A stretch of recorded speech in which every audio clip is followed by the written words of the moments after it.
श्री राधा दामोदर लाल की जय। श्री राधा विनोदी लाल की जय। जय जय श्री राधे। जय जय श्री राधे।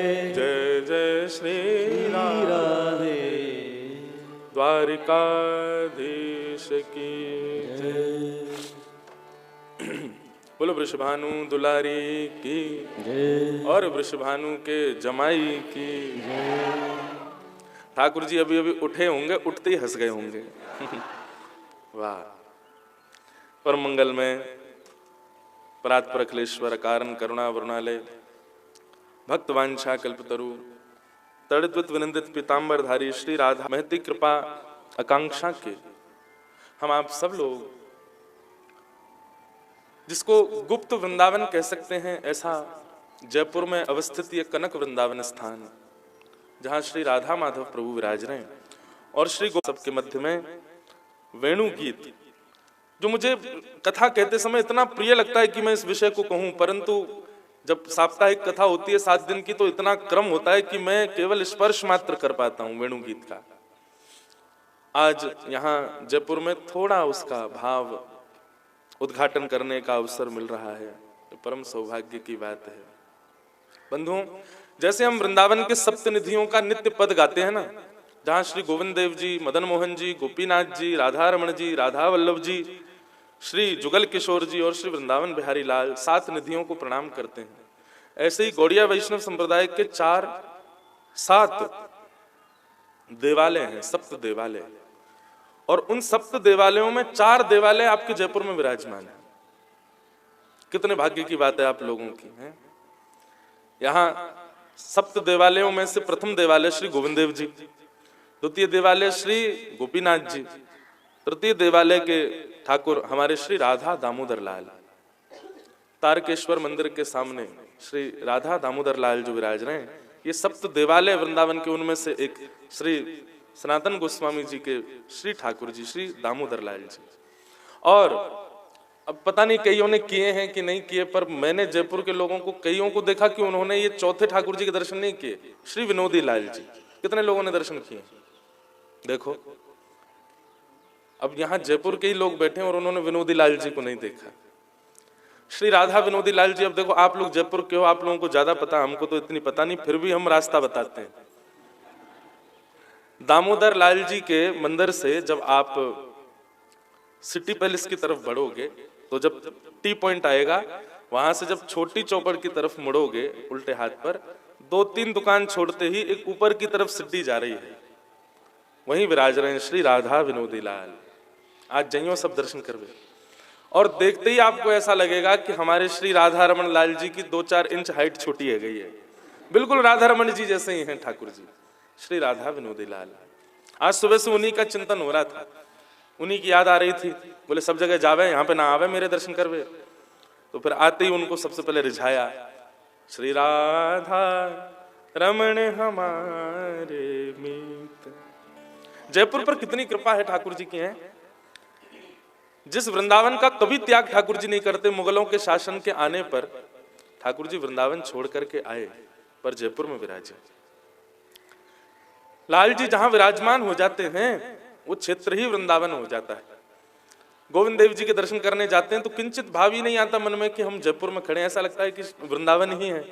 अब यहाँ हम लोग बैठे हैं, सूर्य उदय हो रहा है, मंदम मंदम कथा का भाव चल रहा है, लग ही नहीं रहा कि हम जयपुर में हैं। और यही हमारे भजन की स्थिति, हमारी भजन की स्थिति हमारे चित्तवृत्ति को ऐसा कर दे कि आप देह से यह भी भूल जाओ कि आप किसी अमुक स्थान पर हो। निरंतर चित्तवृत्ति में यही भाव रहे कि ये वृंदावन ही है, हम वृंदावन से विलग नहीं हैं। ऐसा भाव चित्तवृत्ति में आ जाए तो किसी भी स्थान पर आप बैठे हो वो वृंदावन ही है। वृंदावन में तन विराजे इसकी प्रधानता नहीं, पर वृंदावन हमारे मन में विराजे ये प्रधान बात है, ये श्रेष्ठ बात है। इसलिए ठाकुर वृंदावन से राजस्थान में आके विराजमान हो गए, हमारे श्रीनाथ जी नाथद्वार में आके विराजमान हो गए। क्यों? क्योंकि संग में जो सब वैष्णव चल रहे थे ठाकुर जी के, उनके चित्त में वृंदावन बैठा था। ठाकुर जी को भरोसा है कि मैं कितना दूर चलो जाऊं, मैं जहां जाके बैठूंगा मेरे वैष्णव भक्त वहां भी वृंदावन प्रकट कर देंगे। तो ऐसे भाव हैं, ऐसे श्री गोविंद देव जी को प्रणाम करते हैं और आइए अब वेणु गीत के जितने श्लोक हो सकेंगे हम उनका भाव श्रवण कर लेते हैं। एक जानकारी और दें, हम जयपुर जन्माष्टमी पर 7 दिन के लिए फिर आ रहे हैं श्री। और सुनो कितनी बड़ी बात है, 7 दिन की भागवत नहीं है, हमारे जीवन की सबसे पहली भक्तमाल की कथा है। कथा कहाँ होगी वो आपको जानकारी सबको मिली जाएगी, जैसे यहाँ की मिल गई वैसे वहाँ की भी मिल जाएगी, पर वो अकिंचन नहीं है, सुबह नहीं है, कथा का समय दोपहर शाम का ही रहेगा। लेकिन हमको अगर मन में आ गई तो एक आध दिन हम वो 7 दिन के बीच में 1-2 दिन तो यहाँ आ ही जाएंगे, सुबह सुबह यहाँ कर लेंगे 1-2 दिन का क्रम, क्या भाव है। तो जन्माष्टमी वाले दिन कथा विश्राम होगी, तो जन्माष्टमी कब की है ढूंढ लेना, उससे 7 दिन पहले ही भक्तमाल जी की कथा श्रवण होगी और हम बड़े आनंद के साथ श्रवण, क्या है, बड़े आनंद के साथ श्रवण करेंगे।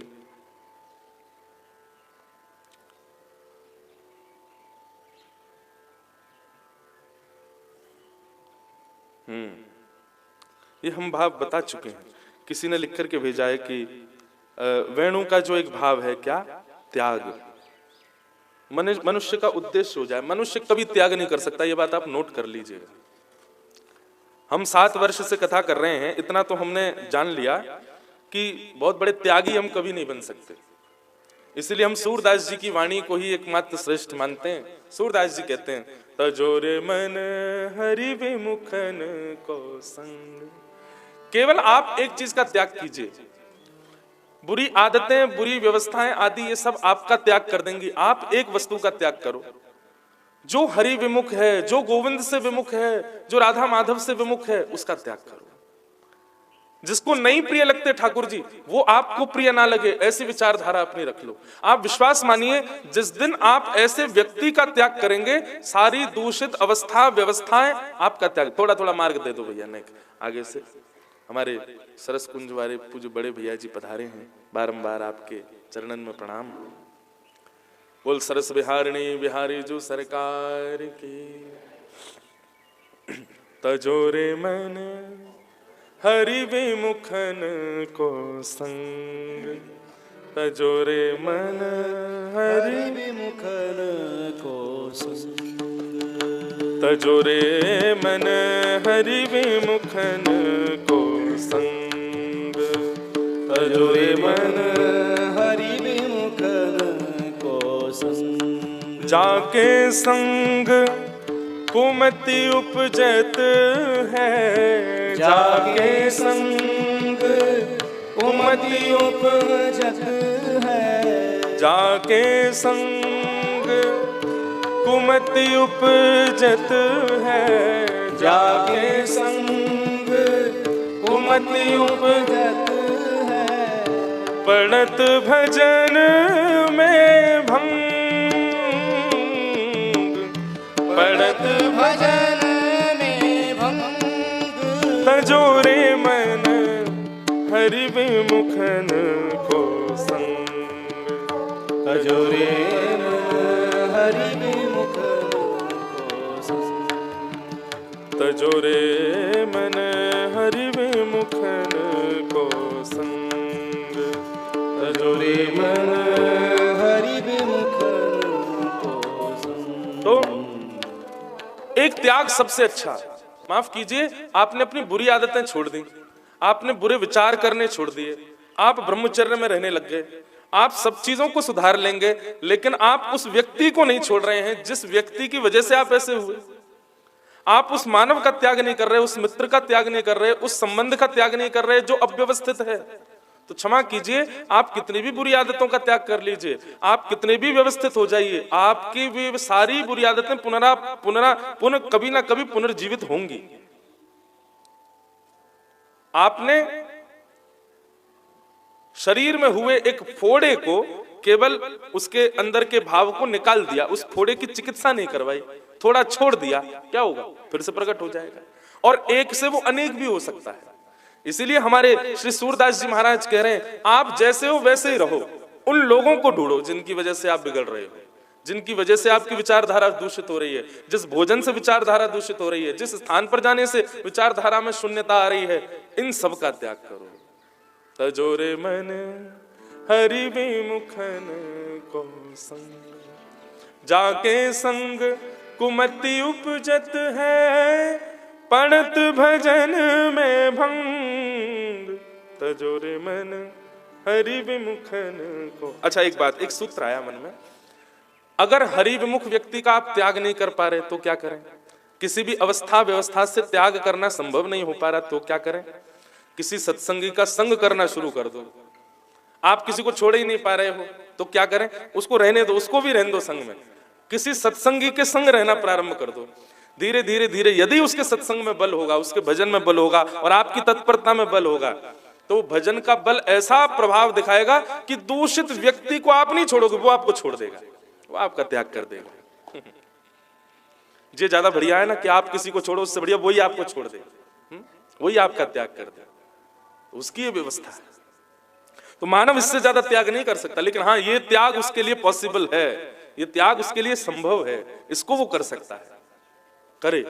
मैं तो स्पष्ट कथा में खुल के कहता हूं। और आजकल त्याग पता क्या हो गया? त्याग का मतलब ये नहीं है कि चलो मैं आपसे बात नहीं करूंगा ना, फोन पे अनफ्रेंड कर दो, ब्लॉक मार दो, उसको रिस्ट्रिक्ट कर दो, दिखेगा ही नहीं मुझे, हो गया बस। आजकल तो फोन का जमाना है, वहां ब्लॉकिंग चलती है, कह के किसी को थोड़ी बोलते हैं कि हम तेरा त्याग कर रहे हैं। लेकिन त्याग करो। अब तो भैया बहुत सारे लोगों ने बहुत कुछ लिख के भेजा है। एक किसी कोई भैया कह रहे हैं कि बंशी में गांठ नहीं होती, मानव में भी गांठ ना हो। निश्चित है गांठ नहीं होनी चाहिए, पर गांठ खुलेगी कैसे? सत्संग से ही खुलेगी। और किसी ने भेजा है, पीड़ा में भी कृष्ण प्रेम में आनंद की अनुभूति, ईर्ष्या रहित होना, अहंकार से रहित होना, समर्पण नहीं पूर्ण रूपेण समर्पण होना। अच्छा भाव है, हम प्रणाम करते हैं, पढ़ेंगे हाँ विस्तार से। नहीं तो अभी हमारे दूसरे यजमान आ जाएंगे, सबको जला देंगे। कौन है? सूर्य नारायण। तो जल्दी जल्दी हम भाव कहें। गोपियां, कितने श्लोक हो गए थे बताओ? क्या सुन रहे हो आप लोग? हैं 4 श्लोक हुए थे, 4 श्लोक, वहां 5 हो गए थे, 5 हो गए थे, 5वां श्लोक चल रहा था। गोपियां सब भाव कह रही हैं, आहा। गोपियां कह रही हैं कि कृष्णम निरीक्ष वितनोत्सव रूपशीलम, श्रुत्वा च तत्पणित वेणु विचित्र गीतम, दिव्यो विमान गतयः स्मरनुन्नसारा, भ्रस्यत् प्रसून कवरा मुहुर्मुहुः विनिव्य। बंधुओं, कल हम लोग सुन रहे थे कि गोपियां ठाकुर जी की वेणु रव को सुनकर के नेत्रबंद करके और उस स्थान का दर्शन करती हैं, तो उसी स्थान में गोपियों को दिखता है कि वेणु के रव से वहां जितने भी वृक्ष हैं उन वृक्षों से जल सिंचित हो रहा है, जल अभिसिंचित हो रहा है, और उस जल के प्रति गोपियों का भाव प्रकट होता है। कोई गोपी कह रही है ये दुखाश्रु हैं, कोई गोपी कह रही है सुखाश्रु हैं, कोई गोपी कह रही है ये आनंदाश्रु हैं। सब गोपियां अपने अपने भाव व्यक्त कर रही हैं।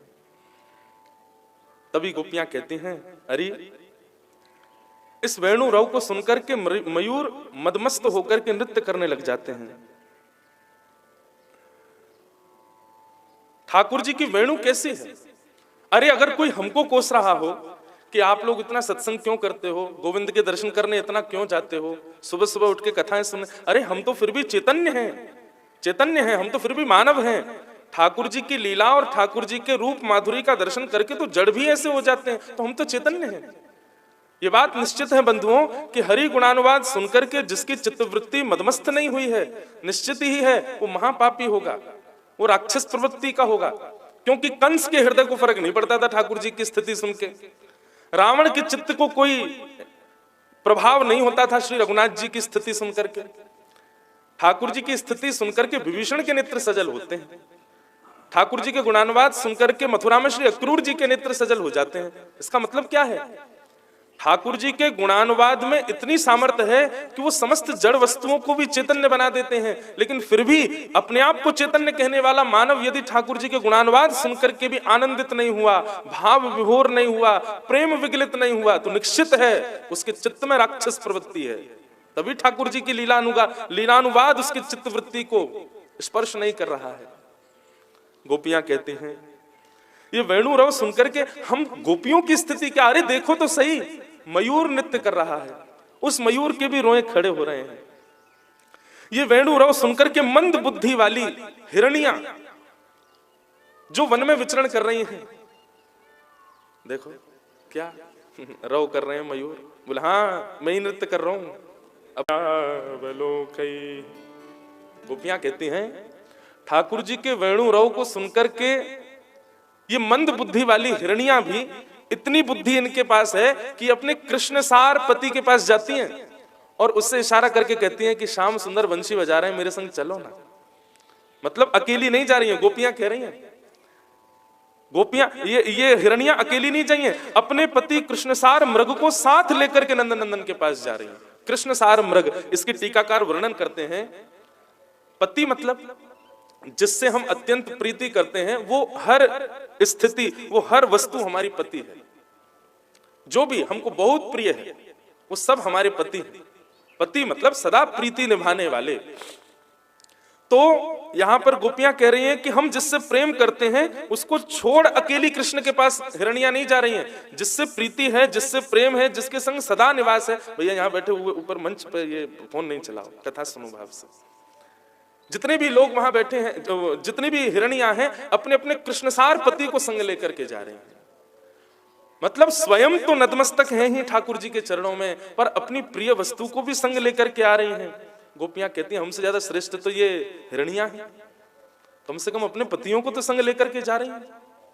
ऐसा ही सत्संगी का स्वरूप होना चाहिए।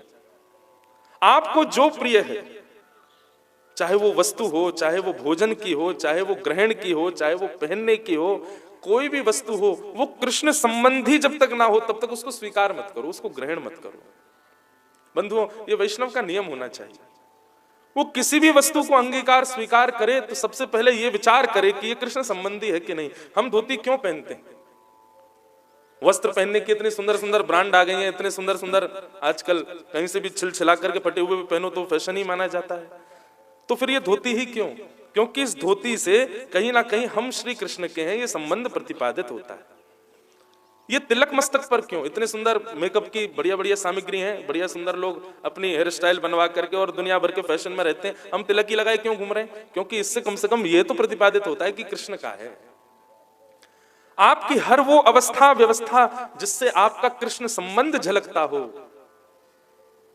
ये स्वभाव वैष्णव का होना चाहिए। गोपियां कहती हैं हमसे श्रेष्ठ तो ये हिरणियां हैं। तब एक गोपी कहती है अरे सुनो, ये हमसे श्रेष्ठ कैसे हो गई? दूसरी गोपी बोली क्यों नहीं है? बोले हम तो श्री कृष्ण को मक्खन भी अर्पित करते हैं, हम तो श्री कृष्ण को लड्डू भी अर्पित करते हैं, हम तो श्री कृष्ण को माला भी अर्पित करती हैं, ये हिरणियां क्या दे सकती हैं ठाकुर जी को? तब एक गोपी कहती है देख, वो हिरणियां ठाकुर जी के पास नहीं जा रही हैं। क्यों? बोले उनके मन में ये भाव है किंचित कि हम जानवर हैं, कहीं हम श्री कृष्ण के पास गए और वेणु रव करते भाई कन्हैया को कहीं हमको देख के भय नहीं लगे आवे, कहीं नेक्सो से लाला डर नहीं जाए, तो दूर से ही अपने आप को एक झाड़ी में छुपा करके समस्त हिरणियां वहां से निहार रही हैं। और गोपी तैने कही कि हम तो इतनी वस्तु दे में ये हिरणियां क्या देती हैं? बोले हिरणों के सबसे सुंदर होते हैं नेत्र, उनको मृग नयन। किसी के यदि सुंदर नेत्र होते हैं मानवों में भी तो उसको कहते हैं मृग नयन। हमारे ब्रज में श्री किशोरी जी के नेत्रों को उपमा दी जाती है, रसिया गाते हैं मृग नैनी को यार नवले रसिया मृग नैनी को। मृग नयन ये सबसे प्रिय सबसे सुंदर नेत्र हैं। तो एक गोपी कह रही है अरे सखी, तू कहवे कि तू कृष्ण को मक्खन देवे, कृष्ण को लड्डू देवे, कृष्ण को माला देवे। दुनिया में सबसे सुंदर नेत्र इन मृगों के पास हैं और इन नेत्रंशों ये श्याम वर्ण श्री कृष्ण को दर्शन करके मानो अपने नेत्र कमल ही उनके श्री चरणों में अर्पित कर रहे हैं। या से बड़ी और भेंट कहा कृष्ण को दे सको। ये अपने नेत्र कमल से श्री कृष्ण को दर्शन कर रहे हैं। जिन नेत्रों से, जिन बुद्धि वाले मानव भी अपने नेत्रों से श्याम सुंदर को नहीं देख पाते, वो दर्शन ये हिरणियां कर रही हैं और अपने नेत्र कमल उनके चरणों में अर्पित कर रही हैं। चरणों में अर्पित करने का मतलब क्या है बंधुओं? फिर इन नेत्रों से और किसी को नहीं देखना है, केवल और केवल श्याम सुंदर। और कोई दर्शन नहीं। तो इसका मतलब क्या हुआ, हमने नेत्र अर्पित कर दिए ठाकुर जी को। क्यों? कोई और सामने आएगा तो नेत्र बंद हो जाएंगे, नेत्र उसके प्रति आसक्त नहीं होंगे, नेत्र उसके प्रति प्रेमी नहीं होंगे। केवल और केवल श्री कृष्ण दिखें तभी ये नेत्र खुलें। ऐसी स्थिति इन हिरणियों की हो गई है। अरे ये पूरे दिन वन में केवल नेत्र बंद करके विचरण करती हैं, जब वेणु रव सुनाई देता है तभी इनके नेत्र खुलते हैं, क्योंकि ये केवल श्याम सुंदर को देखती हैं। इन्होंने अपने नेत्र रूपी कमल ठाकुर जी की सेवा में अर्पित कर रखे हैं। हम गोपी क्या देंगे श्री कृष्ण को जो इन हिरणियों ने दे रखा है।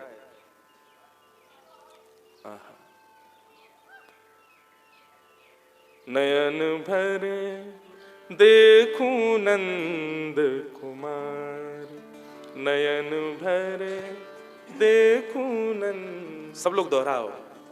नयन भरे देखूं नंद कुमार, नयन भरे देखूं नंद कुमार, नयन भरे देखूं नंद कुमार, नयन भर देखूं नंद कुमार, नयन भर देखूं नंद कुमार, नयन भर देखूं नंद कुमार, नयन भर देखूं नंद कुमार, नयन भर देखूं नंद कुमार। जब जो पद गावे को मन होएगा वही नहीं खुल के आवे सामने। ठाकुर जी मानो आज्ञा कर रहे हैं, कोई और सुना। नयन भर देखूं नंद कुमार, नयन भर देखूं नंद कुमार। चलो। बसो मोरे नैनन में नंदलाल, बसो मेरे नैनन में नंदलाल, मोहनी मूरत सांवरी सूरत, मोहनी मूरत सांवरी सूरत, नैना बने हैं विशाल, नैना बने विशाल, नयन भर देखूं नंद कुमार, नयन भर देखूं नंद कुमार। अधर सुधारस मुरली राजत, अधर सुधारस मुरली राजत। देखो आप सब लोग सुबह सुबह आते हो, 4 बजे उठ करके स्नान ध्यान करके यहाँ पर आते हो। आज तो देखो किसी के ठाकुर जी भी सज धज के आए हैं, और ऐसे ही नहीं, कई तो यहाँ बिना नहाए धोए बैठे, मुझे पता है। कोई के ठाकुर जी हैं श्री हमारे लाल जी जैसे हैं, देखो सज धज के तैयार है कि आए हैं पूरे। एक माला भी कमती नहीं है कि नहीं ये नहीं पहनूंगा, सब पहन के आए हैं। सीखो। कई लोग तो बिना नहाए धोए आए हैं, तो इनसे सुनो कथा में कैसे आना चाहिए, ऐसे सज धज के आना चाहिए। अधर सुधारस मुरली राजत, अधर सुधारस मुरली राजत, उर्वे जलती माल, उर्वे जलती माल, बसो मोरे नैनन में नंदलाल, बसो मोरे नैनन में नंदलाल, बसो मोरे नैनन में नंदलाल, बसो मेरे नैनन में। और कैसा श्रृंगार है ठाकुर जी को। मुझे जो सबसे प्रिय लगता है ठाकुर जी के श्रृंगार में, अपनी बात कह रहा हूं, आहा, क्षुद्र घंटिका कटी तट राजत, क्षुद्र घंटिका कटी तट राजत। छोटी छोटी घंटियों की ठाकुर जी ने कौंधनी पहनी अपनी कमर पे।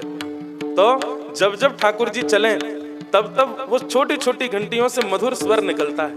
आहा, ये मैं कथाओं में बताता हूँ, श्री यशोदा मैया के द्वारा लाल जी की प्रथम जन्माष्टमी पर दी गई भेंट है क्षुद्र घंटिका, छोटी छोटी घंटियों की सुंदर कौंधनी। बंधुओं, यावार की जन्माष्टमी अभी समय है हमारे, आपको बता दूं, पहले ही व्यवस्था करो। आज से आप जॉब करते हो, बिजनेस करते हो, छोटी मोटी कमाई करते हो, जो भी करते हो, अब केवल जन्माष्टमी तक इसी के लिए करो कि आपको अपने ठाकुर जी की क्षुद्र घंटिका बनवा के ठाकुर जी को गिफ्ट देनी है जन्माष्टमी पे। छोटी छोटी छोटी छोटी घंटियां कौंधनी में लगा के और वो ठाकुर जी की कमर पर धारण कराओ। स्वर्ण के हैं, हम तो आ रहे हैं, हमने बता दी सब। और हम आएंगे जन्माष्टमी पे अपनी अपनी क्षुद्र घंटिका दिखाना, फिर महाराज जी देखो ये बनवाइए लाल जी के लिए, फिर हम बताएंगे सही है कि नहीं। छोटी छोटी घंटियों की कौंधनी बनवा के और जन्माष्टमी का अभिषेक करके चांदी की बनवाओ, स्वर्ण की बनवाओ, और सबसे बढ़िया तो प्रेम की बनवाओ, प्रेम से बनवा करके और अपने लाल जी को पधराइयो। और फिर प्रतीक्षा क्या करनी है, काऊ दिना वो घंटिका आपको सुनाई दे कि हाँ ठाकुर जी की आज क्षुद्र घंटिका बज रही है, आज रात्रि में लीला कर रहे हैं। क्षुद्र घंटिका कटितत शोभित, क्षुद्र घंटिका कटितत शोभित, नूपुर शब्द रसाल, नूपुर शब्द रसाल। हे मीरा प्रभु संतन सुखदाई, मीरा प्रभु संतन सुखदाई, हे मीरा प्रभु संतन सुखदाई, मीरा प्रभु संतन सुखदाई। भक्त बचल गोपाल, भक्त बचल गोपाल, बसो मोरे नैनन में नंदलाल, बसो मोरे नैनन में नंदलाल, बसो मोरे नैनन में नंदलाल, बसो मोरे नैनन में। तो ऐसी वे हिरणियां अपने नेत्र रूपी कमल में ठाकुर जी को विराजमान करती हैं और ये संकल्पित हो जाती हैं कि अब इन नेत्रों से और किसी को नहीं निहारना है। स्वयं तो नेत्रों को अर्पित कर ही चुकी हैं, अपने कृष्णसार पतियों को भी लेकर के जाती हैं। हिरणी अपने पतियों के साथ ठाकुर जी का दर्शन करती हैं। हमें जो प्रिय है यदि उसका त्याग नहीं कर सकते तो वो प्रिय वस्तु भी ठाकुर जी की हो, ये विचारधारा चित्त में रखना ये वैष्णव का लक्षण है। और यदि वो हरिप्रिय नहीं बन पा रहा है तो उसका त्याग यही करना है। इस प्रकार गोपियां वर्णन करती हैं। तब गोपियां हिरणियों का वर्णन करते हुए आगे कहती हैं, अरे सखी इन हिरणीन की बातन को छोड़, कृष्णम निरीक्ष विनितोत्सव रूपशीलम श्रुत्वा च तत्कणित वेणु विचित्र गीतम, देव्यो विमान गतयः स्मरनुन्नसारा भ्रश्यत् प्रसून कबरा मुमुः विनिव्य।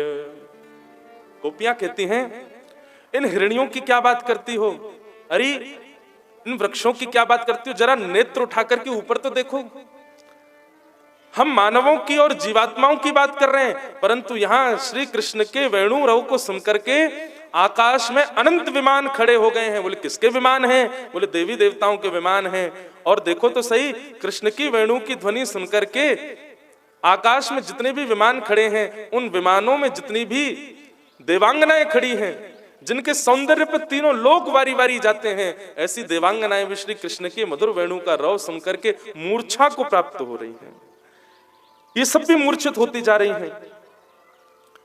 जैसे इन युवतियों को श्री कृष्ण दिखते हैं, उनका स्वर सुनाई देता है, उनको मूर्छा जैसी होने लग जाती है। वे यह भी भूल जाती हैं कि वो एक देवनारी है। अरे ठाकुर जी के रूप को देख करके कोई मानव बाबला हुआ हो, कोई जीव बाबला हुआ हो, जड़ वस्तु चैतन्य हो गई हो। यहां तक कि नहीं, श्री कृष्ण का स्वरूप ऐसा है, श्री कृष्ण का वेणुरव ऐसा है कि देवी देवता भी आकाश में मूर्छा को चले जाते हैं। मूर्छा में जाने का मतलब क्या है? बेहोश हो जाते हैं? नहीं, मूर्छा में जाने का मतलब है जहां देह के अभिमान से परे हो जाए व्यक्ति।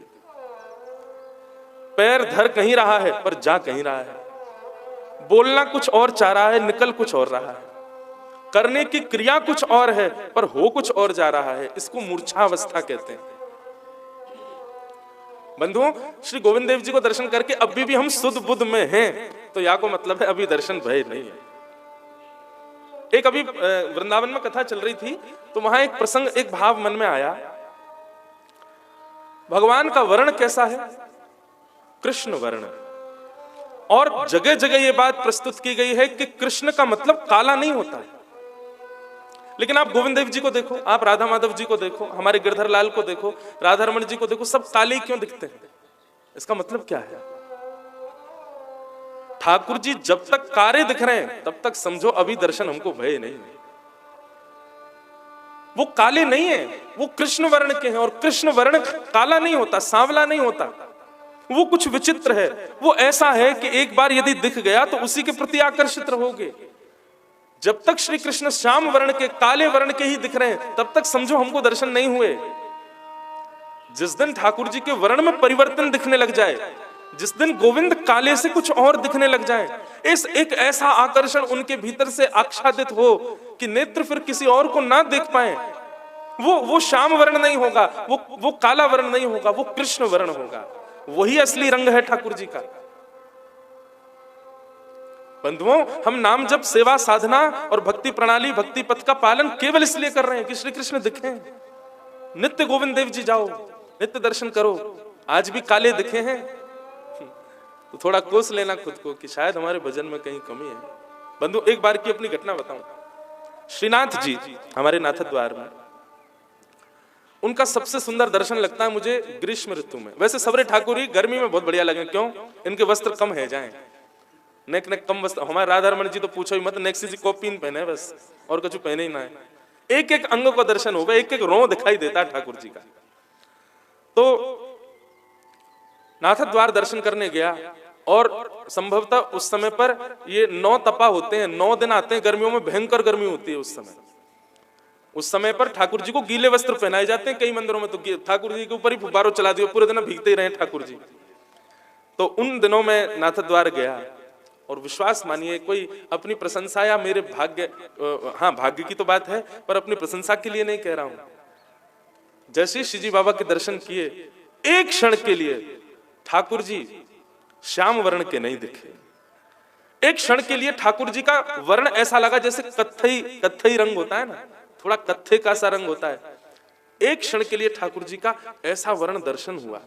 और बंधुओं, एक बात आपको कहूं, कभी भी नाथ द्वार जाइए, ग्रीष्म ऋतु के समय जाइए, जब ठाकुर जी कम वस्त्र पहनते हैं। 8 बार दर्शन तो करने ही चाहिए, सुबह मंगला से लेकर रात्रि तक अष्टयाम करो, और ठाकुर जी का मन में विचार करना, बाम अंग को गौर से देखना। जो उठी हुई भुजा है, ये भुजा और यहाँ के वक्ष का दर्शन करना, दिखेंगे ठाकुर जी। आप देखेंगे कि दाहिने अंग से बाम अंग नेक गोरो है ठाकुर जी को। और यदि ये अनुभव में आ जाए तो समझ लियो कि हाँ, आपकी भक्ति अब काम आ गई है। और ठाकुर जी को ये और ये अंग एक से ही दिखे तो समझो अभी और भजन करना हमें। क्यों? क्योंकि बाम हस्त जो है, बाम अंग जो है, वो ठाकुर जी का श्री किशोरी जी है। मैंने बाहर जाकर के एक गोस्वामी जी से पूछा, मैंने कहा आज ठाकुर जी एक क्षण के लिए ऐसे लगे गौर वर्ण के। तब उन्होंने मुझसे कहा, आपने कौन सा अंग देखा? मैंने कहा मैं भुजा देख रहा था, तो यहाँ ऐसा भाव आया कि ठाकुर जी थोड़े से श्याम नहीं है, न थोड़े गोरे से हैं। तब उन्होंने बताया, बोले कि वो श्री जी है ना, और गर्मी बहुत पड़ रही है, तो गर्मी पड़ने के कारण श्री जी तप्त कांचन, कंचन जैसा है। और कंचन पर जब ग्रीष्म का प्रकाश पड़ता है तो कंचन और ज्यादा प्रकाशित हो जाता है। तो गर्मी बहुत है, हमारे श्री जी को भाव प्रकाशित है रोए। कभी कभी हम सबको भी ये अनुभव है जावे। वादना मन में संतुष्ट भयो कि जय हो लाल जी। हमारो भजन तो इतना है ही ना है, हमारी सेवा तो इतनी है ही ना है, हम लोगन में इतनी तो सामर्थ्य है ही ना है कि आपके कृष्ण वर्ण को हम ना देखें, परंतु फिर भी आपने एक क्षण के लिए अनुभव कराया हो, मन में सुख मिलो।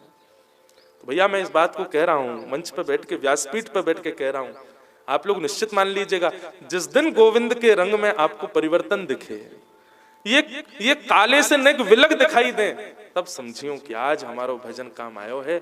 ये है कृष्ण वर्ण, ये है कृष्ण रंग। ठाकुर जी काले नहीं, काले हमको इसलिए दिख रहे हैं क्योंकि अभी हमारे अंदर विषय की काली बहुत बड़ी भैया, या हमारे ठाकुर जी कारे दिख रहे हैं। ठाकुर जी कारे नहीं, कृष्ण वर्ण है। तो ठाकुर जी की स्थिति देख करके, ठाकुर जी के वेणु रव को सुन करके देवताओं की ऐसी स्थिति हो जाती है, देवियों की ऐसी स्थिति हो जाती है। और गोपियां कहती हैं, जिनके स्वर को सुन करके, जिनके सुंदर रूप को देख करके जड़ वस्तु, चैतन्य वस्तु, देव वस्तु सबकी ऐसी स्थिति हो जाती है, तो हम सामान्य गोपियों की क्यों नहीं होगी? हम सामान्य गोपियों की क्यों नहीं होगी ऐसी स्थिति? अरे ये हिरणियों के पास इतने समीप ठाकुर जी नहीं जाते, देव कन्याओं के इतने समीप ठाकुर जी नहीं जाते, पर हम गोपियों के तो घर बिन बुलाए ठाकुर जी आ जाते हैं। तो हमारी ऐसी स्थिति हो जाए तो उस पर प्रश्न क्यों?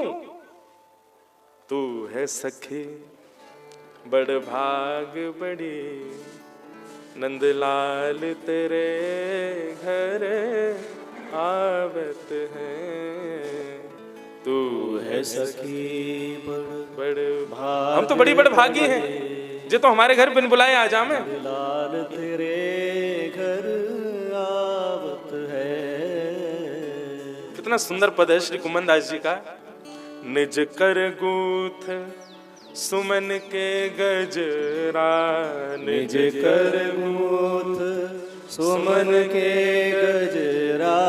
कुमन दास जी कह रहे हैं, केशन में गोपीन ने जो गजरा पहने हैं ना, कई गोपीन के केशन में तो पुष्प सूख गए, फिर भी पहन के बैठी है। क्यों?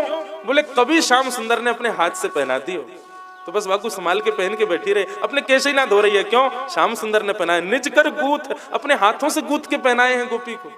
निज कर गूथ सुमन के गजरा, निज कर गूथ सुमन के गजरा।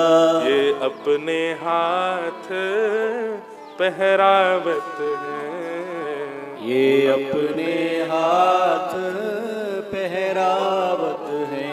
बंधु हम सब सेवा करते हैं। मैं लाल जी, गिरधर लाल जी की सेवा करूं, कोई लड्डू गोपाल की सेवा करे, एक मैया आई है उनके लाल जी की सेवा, हमारे भैया की सेवा, आपके कुंज की सेवा, सब सेवा कर रहे हैं। पर यह सेवा को फल क्या चाहिए हमें? लाला हम सेवा कर रहे हैं, लेकिन जादना हमारी सेवा से तुम प्रसन्न हो जाओ, वादना ऐसी जैसी हमने आपकी करी ऐसी हमारी कर जाएंगे। हम अपना तिलक स्वरूप स्वयं नहीं करेंगे वादना, लाला तो ये करना पड़ेगा। वादना हम अपने केश स्वयं नहीं काटेंगे, लाला तो ये काटना पड़ेगा। हम अपने निज कर से भोग नहीं कपाएंगे, लाला तू अपने हाथ से पवैया। यही हमारे भजन की, यही हमारी सेवा की सिद्धि हमको चाहिए कि लाला एक दिन ऐसा आवे कि तू हमारे सामने प्रकट है जाए और हमारे सामने आके जैसे जैसे हमने भाव किया ना लाला, बस क्षण भर को हमारे से। और सुनो, ये सब तो बात मन में रख, अपने मन को संतुष्ट करवे कि ये करेंगे तो कछु ना हमें पता है, लेकिन कछु एक ही कर जाएंगे, कछु एक ही कर दियो लाला। तू है सखी। हमारे वृंदावन के एक संत महाराज, उनकी जटा फंस गई, ठाकुर जी ने फंसा दी वृक्ष से। लाल जी प्रकट है गए, सबन ने आकर के कही, संत महापुरुषन ने बोले बाबा हम उलझा दें, हम सुलझाए दें। बोले ना, जाने उलझाइए, वही सुलझावेगा आकर के। गोस्वामी तुलसीदास जी विनय पत्रिका में कहते हैं, हम संसार रूपी माया में उलझाए कौन ने? बोले ठाकुर जी ने उलझाए। पड़े रहो, जय आएंगे सुलझावे हमें, हम ना कर रहे कछु। अरे उलझाए तुमने लाल जी। निज कर गूथ सुमन के गजरा, निज कर गूथ सुमन के गजरा। ये अपने हाथ पहरावत है, ये अपने हाथ पहरावत है। तू है सखी बड़ भाग बड़ी, नंदलाल तेरे घर आवत है। तू है सखी बड़ भाग बड़े, नंदलाल तेरे घर आवत है। तू अपनो श्रृंगार करत है, तू अपनो श्रृंगार करत है। अपनो श्रृंगार करत है, तू अपनो श्रृंगार करत है। दर्पण हाथ दिखावत है, ये दर्पण हाथ दिखावत है। तू है सखी बड़ भाग बड़ी, नंदलाल तेरे घर आवत हैं। तू है सखी बड़ भाग बड़े, नंदलाल तेरे घर आवत है। और सब कोई इनको यश गावत, सब कोई इनको यश गावत, सब कोई इनको यश गावत, सब कोई इनको यश गावत। पर ये तेरो यश गावत हैं, ये तेरो यश गावत है। भैया एक बात मेरी निश्चित मानियो, यहाँ जितने भी श्रोतान के सिर पे उर्दपुंड है ना, जितने भी तिलक करके बैठे हैं, गले में कंठी माला पहन के बैठे हैं, जो तिलक कंठी माला में नहीं बैठे हैं, मेरा उनसे कोई बैर भाव नहीं है, पर निश्चित है कि अपने मस्तक पर उर्दपुंड लगा के बैठे हैं, ब्रजरज लगा के बैठे हैं, गले में कंठी पहन के बैठे हैं, आप निश्चित मान लियो पूरे दिन आप कछु करो ही ना हो, ठाकुर जी ही आपके निज घर से सब सेवा करवा रहे हैं। अरे ये तिलक लगावे की सामर्थ्य मुंह में कब से आ गई? मैं तो महापतित पापी जीव, ये तिलक में कैसे लगा सकूं?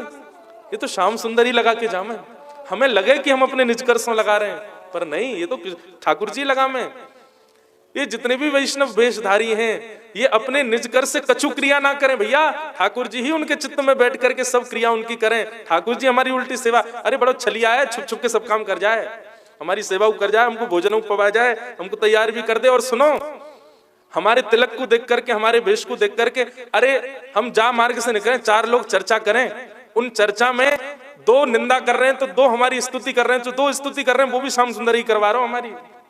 सब कोई इनको यश गावत, सब कोई इनको यश गावत, पर ये तेरो यश गावत है, ये तेरो यश गावत है।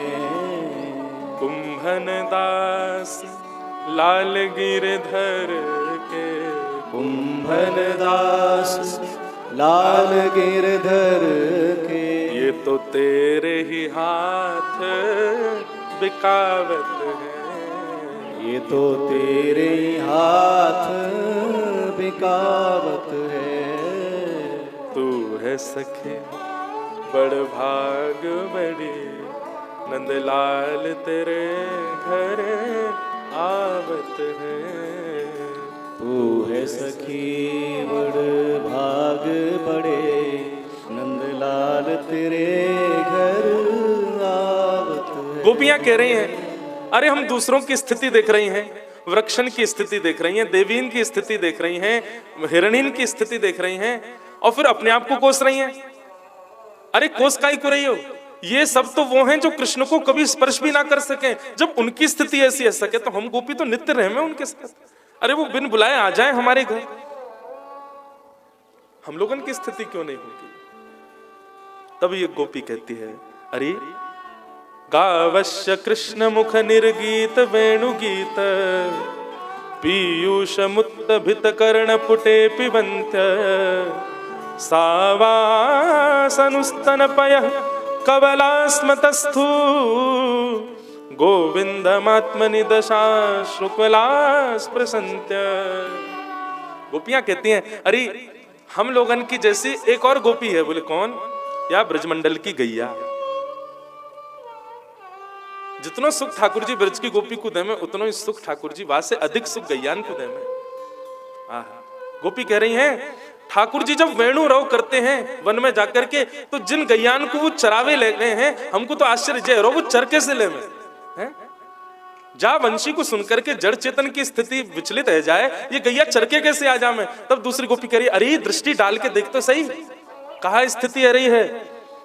बोले गैया जैसे ही घास मुंह में लेवे और जैसे ही कृष्ण वेणु बजाने लग जाए, तो गैया की स्थिति कैसी? गैया के कान बिल्कुल स्तब्ध रह जाएं और अपने नेत्रन को कटाक्ष करके जहां श्याम सुंदर बैठे हैं वहीं देखें, घास मुख में ही लगो भयो, चरणों ही भूल जाए गैया।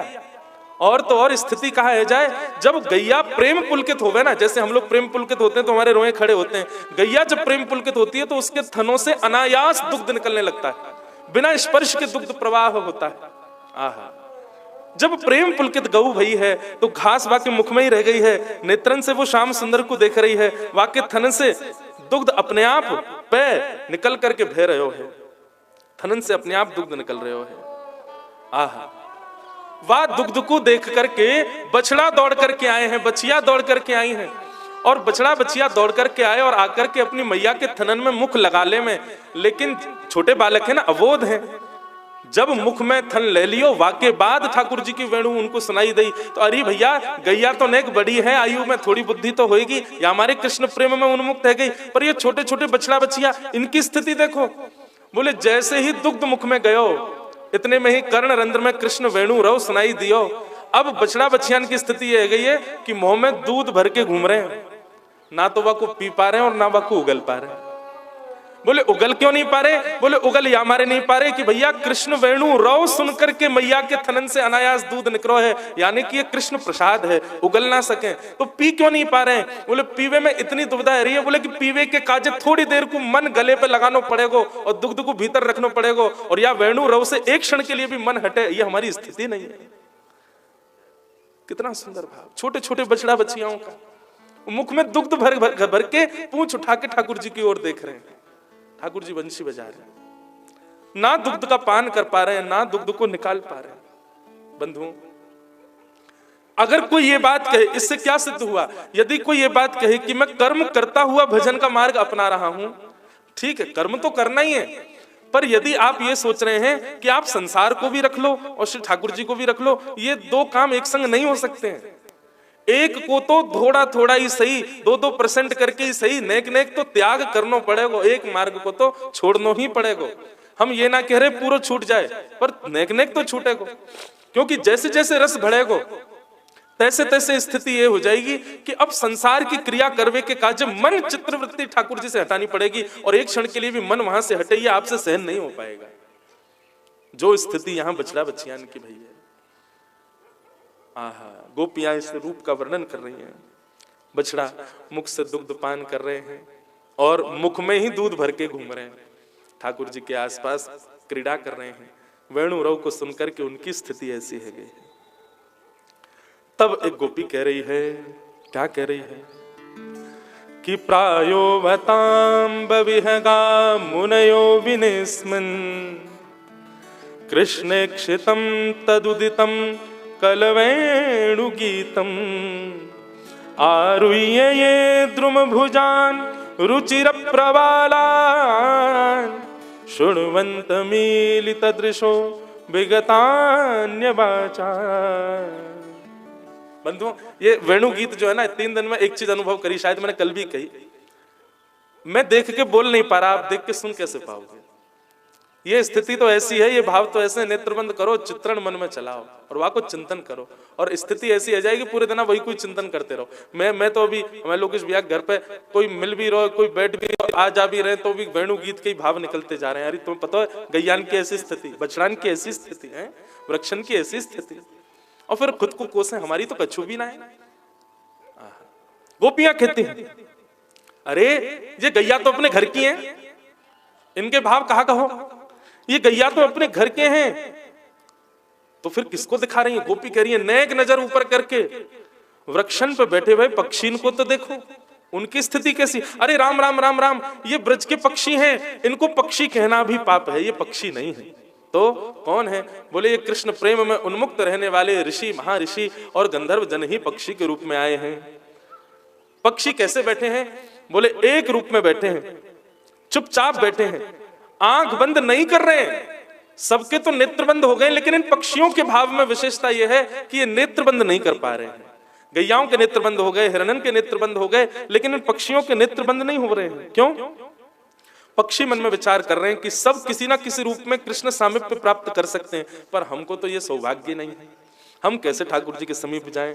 तो निनिर्मेष गोपियां शब्द वर्णन करती हैं कि मानो जैसे पक्षियों के पलक ही नहीं है, अपलक नेत्रों से ठाकुर जी को देख रहे हैं।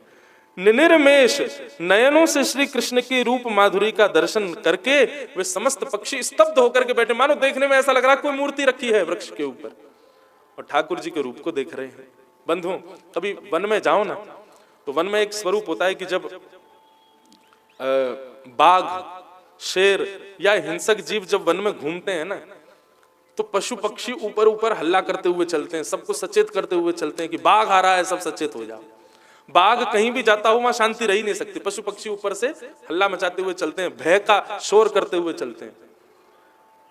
श्री कृष्ण को भी ऐसा ही स्वरूप है, लेकिन बस अंतर इतना है कि जंगल में रहने वालों बाघ वो भय प्रकट करता हुआ शोर करवाता है, पर श्री कृष्ण जब चलते हैं इतनी शांति होती है, इतनी शांति होती है कि लगता है कि कोई और है ही नहीं। लेकिन अगर आपने प्रकट करके नेत्र खोल करके देखा तो आपको गैया भी दिखेंगे, हिरण भी दिखेंगे, हाथी भी दिखेंगे, बाघ भी दिखेंगे, पशु भी दिखेंगे, पक्षी भी दिखेंगे। श्री कृष्ण अकेले नहीं चलते हैं, सब सघन कुंज में छुप छुप करके चलते हैं। अरे बड़े बड़े गज भी चलते हैं ना, तो अपने चरणन को इतने अचक करके रखें कि हमारे चरणन से कहीं कोई सूखे पत्ता पैरन के नीचे आके कोई स्वर निकाल करके हमारे दर्शन में भंग ना कर दे। दर्शन यदि करो तो समस्त वनचर जीव ठाकुर जी के संग चलते हैं, परंतु ऐसे अचक अचक करके ऐसी व्यवस्थाओं से चलते हैं कि कहीं कोई शोर ना हो और किसी का भी एक क्षण के लिए ठाकुर जी से मन विलग ना हो जाए। ऐसे श्री कृष्ण को स्वरूप है। गोपियां कहती हैं ये वृंदावन के ऋषि कौन हैं? ये वृंदावन के ऋषि ही पशु पक्षी के रूप में बैठे हैं। हमारे भारत में बंधुओं एक महान ऋषि तो नहीं थे पर संत प्रवर थे, वैश्य के रूप में संत थे, पूज्य श्री भाई जी। पशु पक्षियां निहाल हो रहे हैं, ठाकुर जी को स्तब्ध होकर के सुन रहे हैं। गोपियां कहती हैं क्या?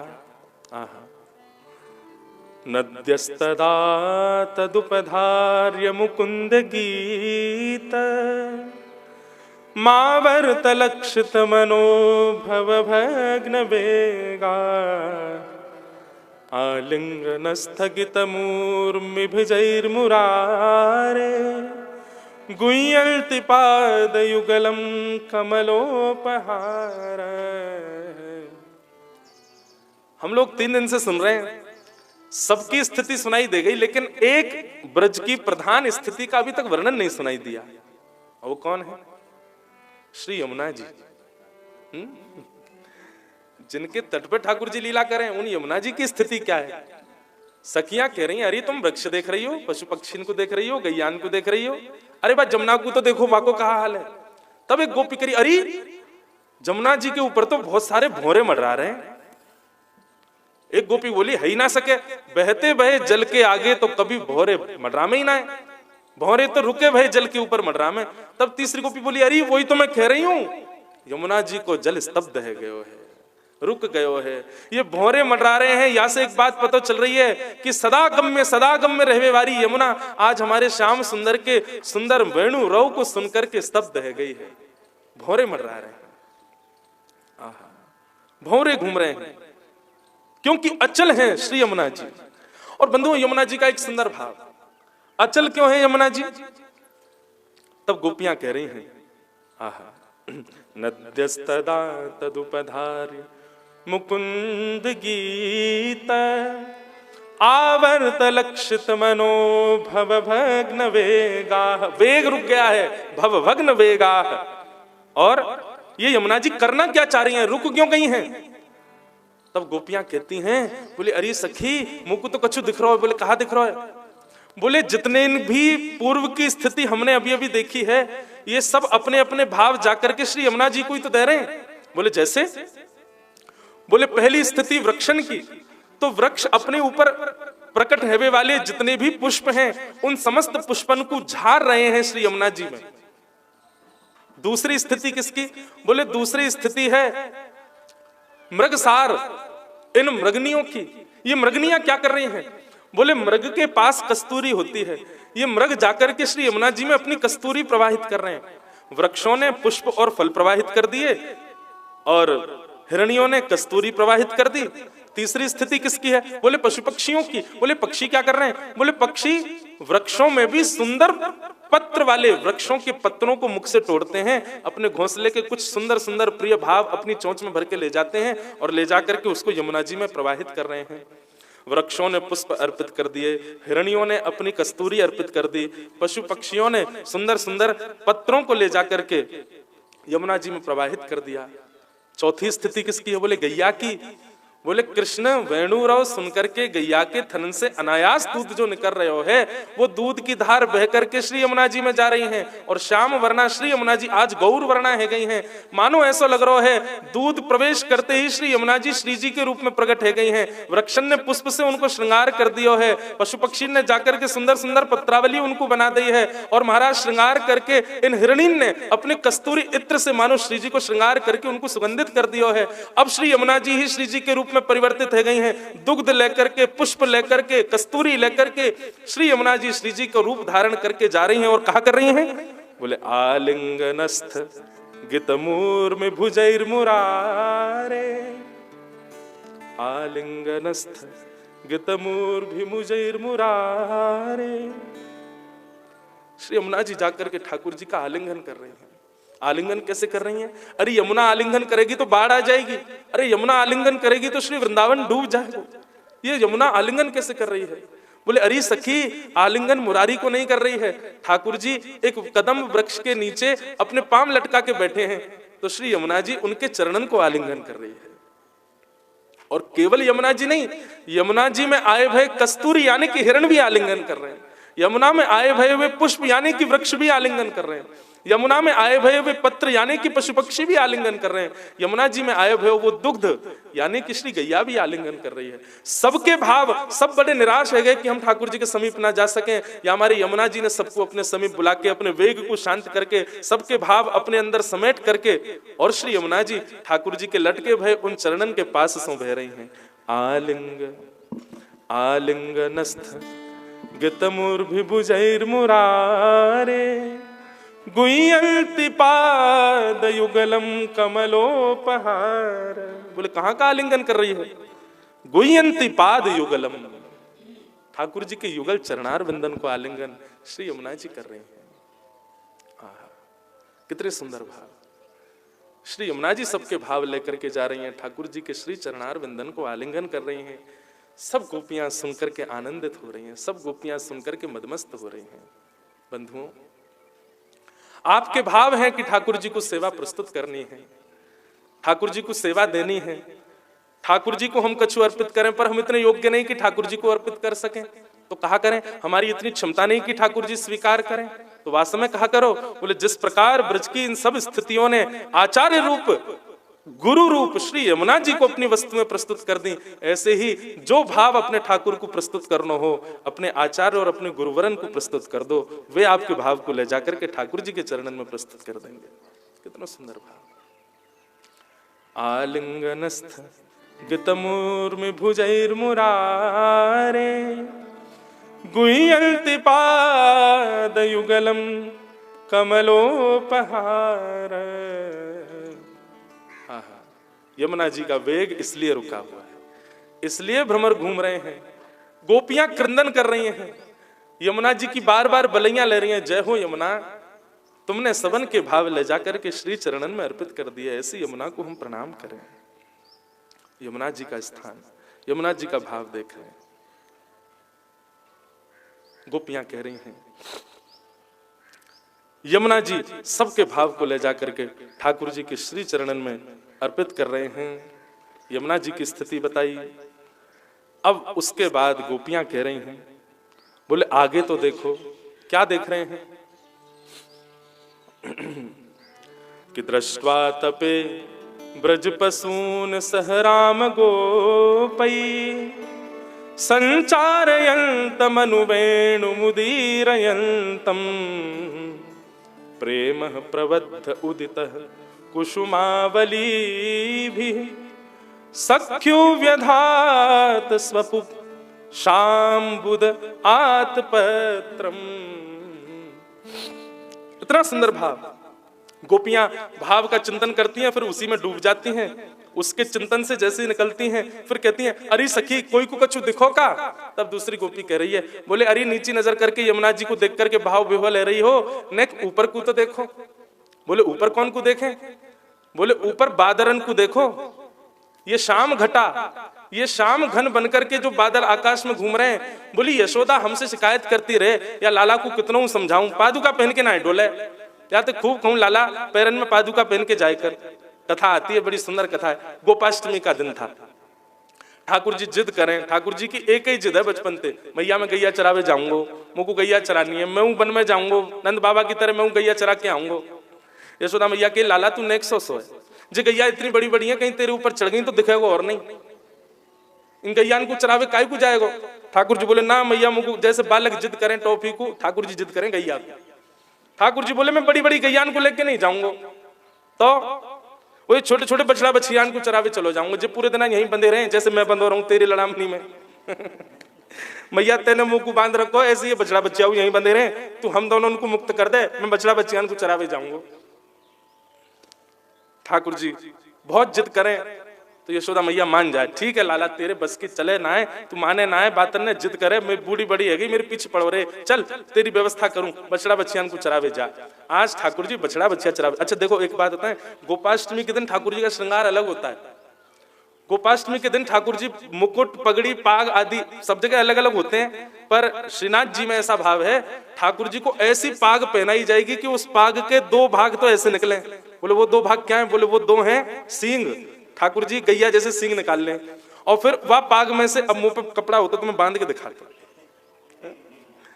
और वह पाग में दो भाग ऐसे निकलेंगे,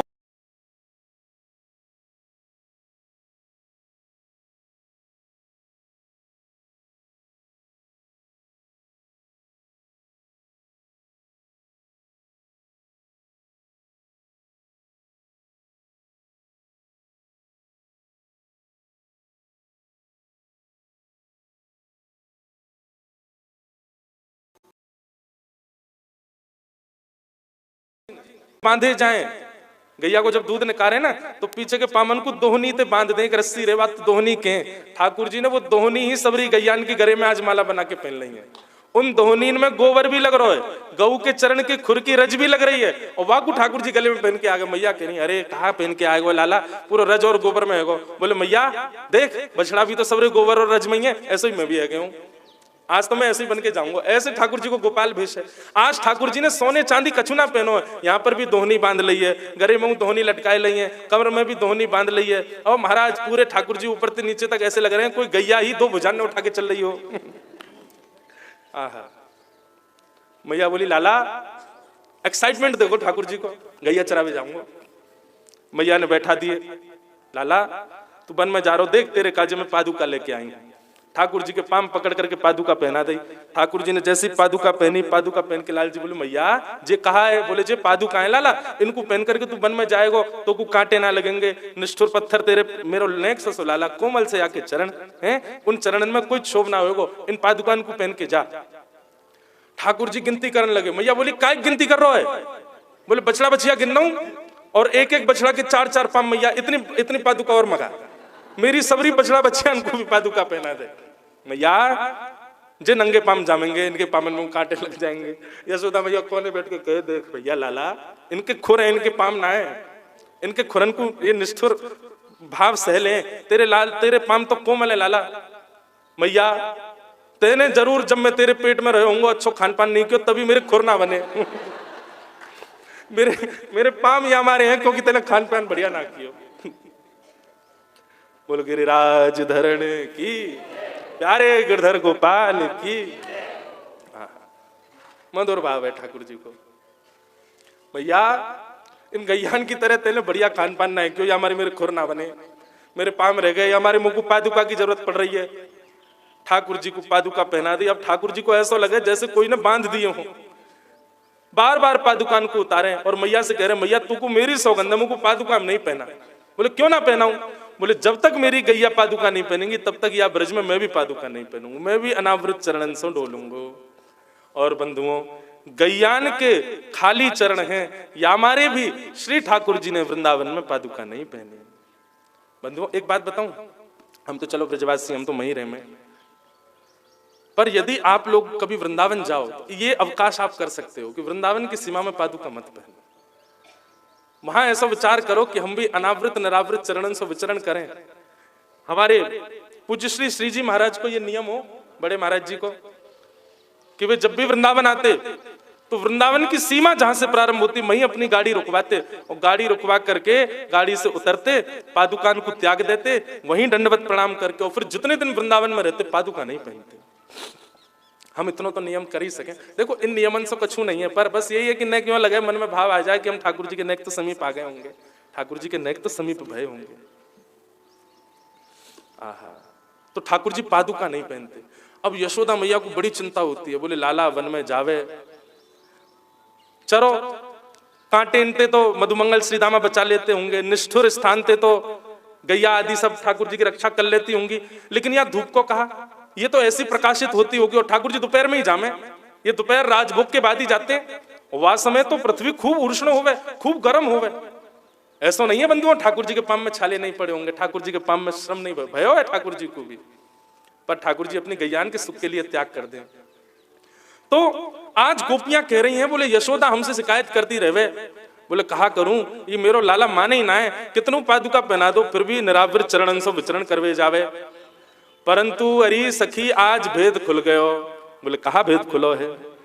बोले दृष्टवात ब्रज पसून सह राम गोपई संचारयंत मनु वेणु मुदीरयंतम प्रेम प्रबद्ध उदित कुसुमावली भी सख्युर्व्यधात स्वसुपुष्प पुष्पम बुध आत पत्रम।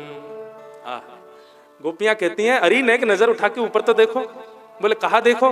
बोले अरे सबरी शाम घटा सबरे बादल कहाँ मंडरा रहे हैं? बोले वहीं मंडरा रहे हैं जहां श्री कृष्ण बैठे, और मंडरा नहीं रहे, आतपत्र इन सब ने छत्री को रूप धारण कर लिया। और देखो तो सही, ज्यों ज्यों कृष्ण कहीं विचरण करे छत्री बनकर के बादल वाके ऊपर ही घूमे, कहीं श्री कृष्ण के चरणन को श्रम नहीं है। आज पता चली कि भैया ये कन्हैया नंगे पाम कैसे डोल रहे इतनी गर्मी में। अब पता चली यानी तो अपने ये स्वयं भी श्याम घन है और ऊपर जो है ये घनश्याम, ये स्वयं तो घनश्याम है और ऊपर के जो बादल है ये श्याम घन है। आपस में मित्र तो है ही है। हम तो यूं के कि गैयान के मारे पादुका ना पहनूं, लेकिन आज भेद पता चल गो।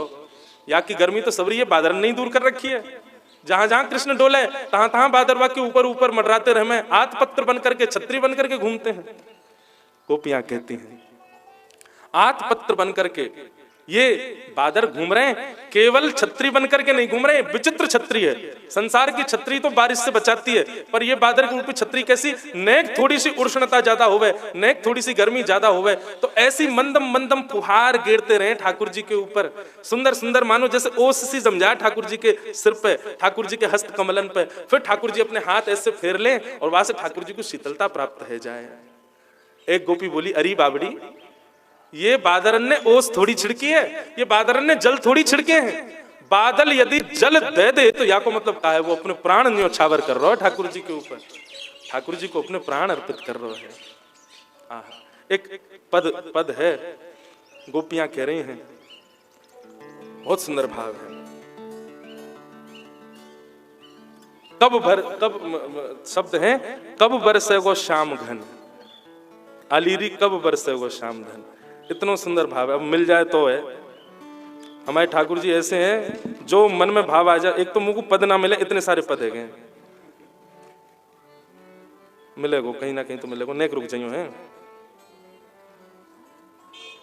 कब बरसे गो श्याम घन, ना मिल लो छोड़ो, बोले वृंदावन बिहारी लाल की। तो कब बरसे गो श्याम घन, आए कब बरसे गो श्याम घन, कब ये प्रेम पीर मिटेगी, ऐसे शब्द हैं। गोपियां कह रही हैं कब बरसे गो श्याम घन। तो आकाश से बादल आतपत्र बन करके ठाकुर जी के ऊपर मानो एक छतरी लेकर के चल रहे हैं, और बीच बीच में ये फुहार जो प्रकट होती हैं, ये फुहार ठाकुर जी को शीतलता देवे को होमे, पर बादलन में होड़ लगी है। बोले काय बात की होड़ लगी है? असंख्य बादल हैं, बादलन में होड़ लगी है। आज कौन प्राण न्योछावर करेगो श्याम सुंदर के ऊपर? तभी उनमें से एक आ जावे और आकर के ठाकुर जी के ऊपर मंदम मंदम बरसतो रहे, हल्को हल्को बरसे और मानो अपने प्राण ठाकुर जी के ऊपर न्योछावर कर देवे। बोलो वृंदावन बिहारी लाल की। ठाकुर जी के ऐसे बंधुओं, कल मैंने वचन दिया था कि मैं वेणु गीत इसी वर्ष पूरा करूंगा, इसलिए पूरा कर रहा हूं क्योंकि पुनश्च यहाँ आगमन है पाएगो या कि मुझको पतो नहीं है। 2-3 श्लोक रह गए, मैं जल्दी जल्दी इनको पूर्ण करूं। गोपियां कह रही हैं, आहा अब किसका वर्णन कर रही हैं कि हंताय मद्दिर्वला हरिदास वर्यो यद राम कृष्ण चरण स्पर्श प्रमोद मानं तनोति सह गो गणयोस्तयोर्यत् पानी वसूय बस कंदर कंदमूलैः। बोलो श्री गोवर्धन नाथ की जय। आहा, अब यहाँ गोपियां वर्णन कर रही हैं, अभी तक सब स्थिति को वर्णन किया, अब गोपियां वर्णन कर रही हैं हंताय मद्रिरवला हरिदास वर्यो। हरिदास वर्य, ये हरिदास वर्य किसका नाम है? श्री गोवर्धन नाथ जी को हरिदास वर्य कहा जाता है। हरिदासों में जो श्रेष्ठ हैं, हरिदासों में जो वर्य हैं, उनको श्री गोवर्धन, उनको हरिदास, ऐसे गोवर्धन नाथ जी को हरिदास कहा जाता है। अब यहाँ गिरिराज जी की कितनी सुंदर शोभा का वर्णन कर रहे हैं। हमें पता है सूर्य नारायण बहुत जोरते आपको चुभ रहे होंगे, लेकिन ये कथा रूपी फुहार आपको आनंद देगी है। आप कहोगे महाराज जी पीछे मुंह करके बैठो तब पता चले, तो मैं पीछे तो तप ही रहूं, यहाँ कान मेरे जलने, लेकिन कोई बात ना है, एक देर की बात और है, सुन लो। अच्छा एक बात अब और बता दें, आज हम अभी कथा पूरी करेगा यहीं बैठेंगे, आप सबसे मिलके जाएंगे। इतनी सुबह सुबह बेचारे आप सब उठ के आए, हम ऐसे भग जाते हैं यहाँ से, ऐसी बात नहीं। लेकिन चढ़ियो मत भैया, मैं इकलौतो लाला हूँ अपनी मैया को, तो एक एक करके मुझे मिल जाएंगे। मेरा मन होगा मैं सबन से मिलूँ, इतने सारे वैष्णव देखो आमे, मुझे कुछ सुख मिले कि इतने सारे वैष्णव हैं, कथा सुन सुन करके वैष्णव बनने, सबको एक बार तो मिलना चाहिए है। तो मैं मिलूंगा, लेकिन आप सब लोग अब व्यवस्था से आइयो, प्रेम से धीरे धीरे मिलते जाइयो हैं। तो आज बैठ के बढ़िया श्री राधा माधव जी के दर्शन करके फिर हम जाएंगे गोपीनाथ जी के दर्शन करेंगे, गोविंद देव जी दर्शन करेंगे, और फिर 11 बजे तक हमारा एक प्रवचन हो रहा है टेक्सला बिजनेस स्कूल में। अब यहाँ इतने रस में बोर करके माँ सीधे गीता में पहुंच जाएंगे। मैं तो अपने लाला तियात मना करो, मैं भैया माँ कॉलेज में यूँ कह दे महाराज जी ना आ पा रहे। अब यार रस से निकाल के कहाँ तुम युद्ध मैदान बीच में खड़े कर दोगे हैं? गीता को ज्ञान ठाकुर जी दे रहे, पर अब ठीक है वहां जाएंगे, खाना पूर्ति कर आएंगे। पर भैया सही पूछो, यार रस के आगे फिर कछु कहवे की इच्छा ना रहे, यार रस के आगे तो कुछ बोलने को मन भाव रहेगा ना। ये रस ऐसे हैं बंधुओं, इनके बाद तो मौन हेवे को मन करे कि मौन रह के बस वही को चिंतन करते रहे। आहा, हंताय मद्दिर्वला हरिदास वर्यो यद राम कृष्ण चरण स्पर्श प्रमोद। गोपियां कहती हैं अरे ये गिरिराज कितना सुंदर है। एक गोपी बोली अरे कहा देखो जल्दी बता। बोले देख लाला हमारो चरणन में पादुका तो पहने ना है। बोले हाँ, ऊपर छतरी बनकर के बादर घूमते रहे, लेकिन भैया कितनों बादर घूम ले, लेकिन सूर्य के प्रकाश से यदि पत्थर गर्म है गयो है तो वाकु शीतल कैसे बनाएंगे, वो तो गर्म ही रहेगा। और ये कन्हैया देख बंसी बजा तो वही गिरिराज जी पे जा रहा है। तब दूसरी गोपी कह रही है अरे नहीं देख तो सही, ये गिरिराज भी ठाकुर जी की सेवा में उन्मुक्त है, कहा कर रहा है। बोले जैसे ही श्री कृष्ण ने अपने चरण श्री गिरिराज जी पर रखे हैं तो श्री गिरिराज जी की निष्ठुर शिला जो है वो मक्खन के भांति पिघल गई है, कोमल है गई है, कोमल है करके श्री राम कृष्ण चरण स्पर्श प्रमोद। अब इसके दो भाव हैं। राम कौन है यहाँ पे? श्री बलराम जी। बलराम जी और श्री कृष्ण के चरणों को स्पर्श को उनको प्रमोद देने के लिए, उनको सुख देने के लिए श्री गिरिराज जी पिघल गए हैं। एक भाव तो ये है कि वे उनको प्रमोद दे रहे हैं, और दूसरा भाव क्या है? बोले श्री कृष्ण अपने चरण जैसे ही गिरिराज जी पर रखते हैं तो श्री गिरिराज जी इतने आनंद में भराते हैं, इतने आनंद में भराते हैं कि अपनी निष्ठुरता भूल करके वे पिघलने लग जाते हैं। दोनों भाव हैं कि राम कृष्ण के चरणों को श्री गिरिराज जी प्रमोद प्रदान करने के लिए पिघल रहे हैं, और दूसरा भाव है कि श्री गिरिराज जी की निष्ठुरता को प्रमोद प्रदान करने के लिए श्री रामकृष्ण उन पर अपने चरण अंकित कर रहे हैं। मैं कथाओं में कहा करता हूं, गिरिराज जी पे जितने भी आपको सुंदर सुंदर वृक्ष दिख रहे हैं, सुंदर सुंदर पुष्प दिख रहे हैं, सुंदर सुंदर ये जो छोटे छोटे गुलपत्र आदि ये जो खड़े हो गए ना गिरिराज जी पर, ये वृक्ष वल्लरियां जो हैं, ये बंधुओं सामान्य वृक्ष नहीं है। ये गिरिराज जी पर दिखने वाले जितने भी वृक्ष वल्लरियां हैं, श्री कृष्ण के चरण स्पर्श से श्री गिरिराज जी के रोए ही इन वृक्ष वल्लरियों के रूप में खड़े हो गए, आज तक खड़े। श्री राम कृष्ण चरण स्पर्श प्रमोद। एक गोपी को चिंता है गई। एक गोपी बोली मुझको तो बड़ी चिंता है रही है। बोले कहा? बोले कन्हैया ने एक देर और घूमता रहो तो पूरे गिरिराज जी पिघल जाएंगे। गिरिराज जी में इतने सारे गड्ढा है गए, मुझको तो भय लग रहा है ये गिरिराज जी तो उबड़ खाबड़ रह जाएंगे, कहा होएगा। तब एक गोपी बोली अरे तू देखना ही रही है। बोले कहा? बोले जैसे ही गिरिराज जी के चरण रखते ही गिरिराज जी में गड्ढे आ जाएं, सोई कन्हैया ऊपर जाकर के मुख्य शिखर पर बैठ करके सबरे गड्ढान को देखे कि मेरे चरणन से रखवे से देखो कितने सारे गड्ढा है गए गिरिराज जी में। सोई कहा करे कन्हैया ऊपर जाकर के एक शिला पर बैठ करके अपने अधर पर वेणु को धारण करके जैसे ही कोमल उंगलियों से आच्छादित करके वंशी बजावे, वह वंशी को सुन करके गिरिराज जी सोई फूल जाए महाराज, और जैसे ही फूले तो जितने गड्ढा हैं वो सब फिर से भर जाए, फिर से गिरिराज जी अपने स्वरूप में अवस्थित रह जाएं। हंताय मद्दिर्वला हरिदास वर्यो यद राम कृष्ण चरण स्पर्श प्रमोद मानं तनोति सह गोगणयोस्ततोर्यत् पानीय सूयवस कंदर कंदमूलैः। और ये गिरिराज जी देखो सर्व सुख प्रदान करते हैं श्री ठाकुर जी को। कैसे सुख प्रदान करते हैं? ठाकुर जी को भूख लगे आवे तो ये गिरिराज जी अगर इनके ऊपर कोई वृक्ष है और वह वृक्ष में यदि फल अंकित नहीं होते तो श्री गिरिराज जी सर्व तेज लगाते हैं, वह वृक्ष के पीछे पड़ जाए, तू फल प्रकट कर, फल प्रकट कर, कल ठाकुर जी हम क्या खाएंगे, तू ऐसे खाली पीले खड़ा होगा मेरे ऊपर आके फल प्रकट कर। तो श्री गिरिराज जी के ऊपर जो वृक्ष हैं उनको अनायास ही न क्षमता होते हुए भी, यही तो ऐसे वृक्ष उनमें फल ही नहीं आते बेचारे, फिर भी फल लेके बैठे हैं। क्यों? यदि फल नहीं होगा तो गिरिराज जी हमारा त्याग कर देंगे। ठाकुर जी को सुख मिले उसके लिए श्री गिरिराज जी अपने ऊपर अंकित समत वृक्ष वल्लरियों में फल प्रकट करवा देते हैं। और ठाकुर जी को फल खाएंगे तो वाके बाद प्यास लगेगी, तो श्री गिरिराज जी ही श्री कृष्ण को इतनो याद करें कि उन्हीं के रोम रोम से प्रेमाश्रु छलक पड़े और वही झरना बन के बहन लगे। गिरिराज जी को भाव रहे ठाकुर जी फल खाएंगे, वाके बाद प्यास लगेगी तो का पियेंगे, तो यही जल को पान कर लेंगे। बंधुओं अब जो हमको गिरिराज जी दिख रहे हैं ना, ये तो शिखर है गिरिराज जी का।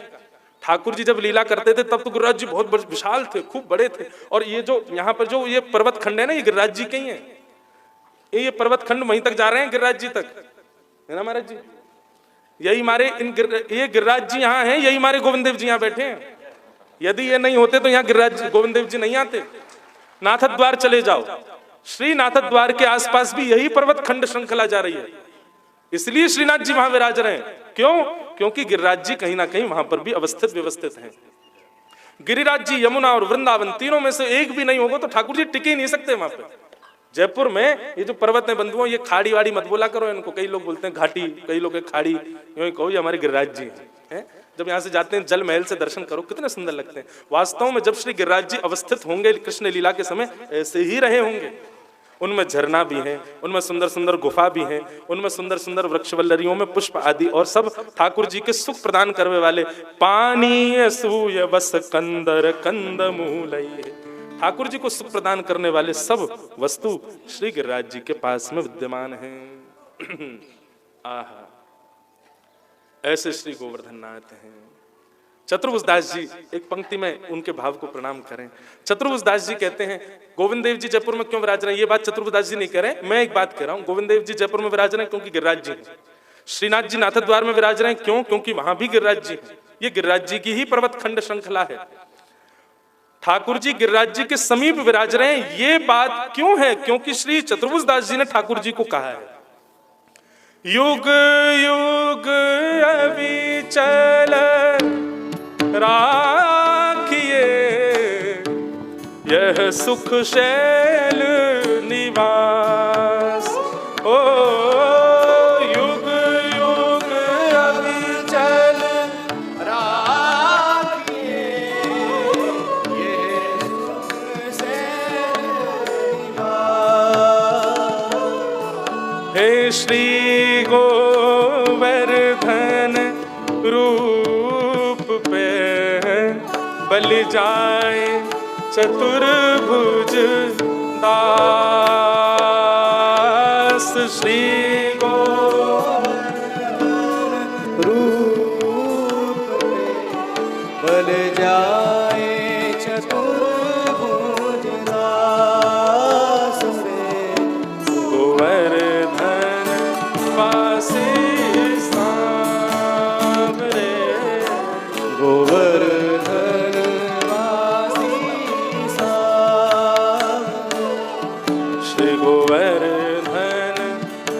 वासी सांवरे, श्री गोवर्धन वासी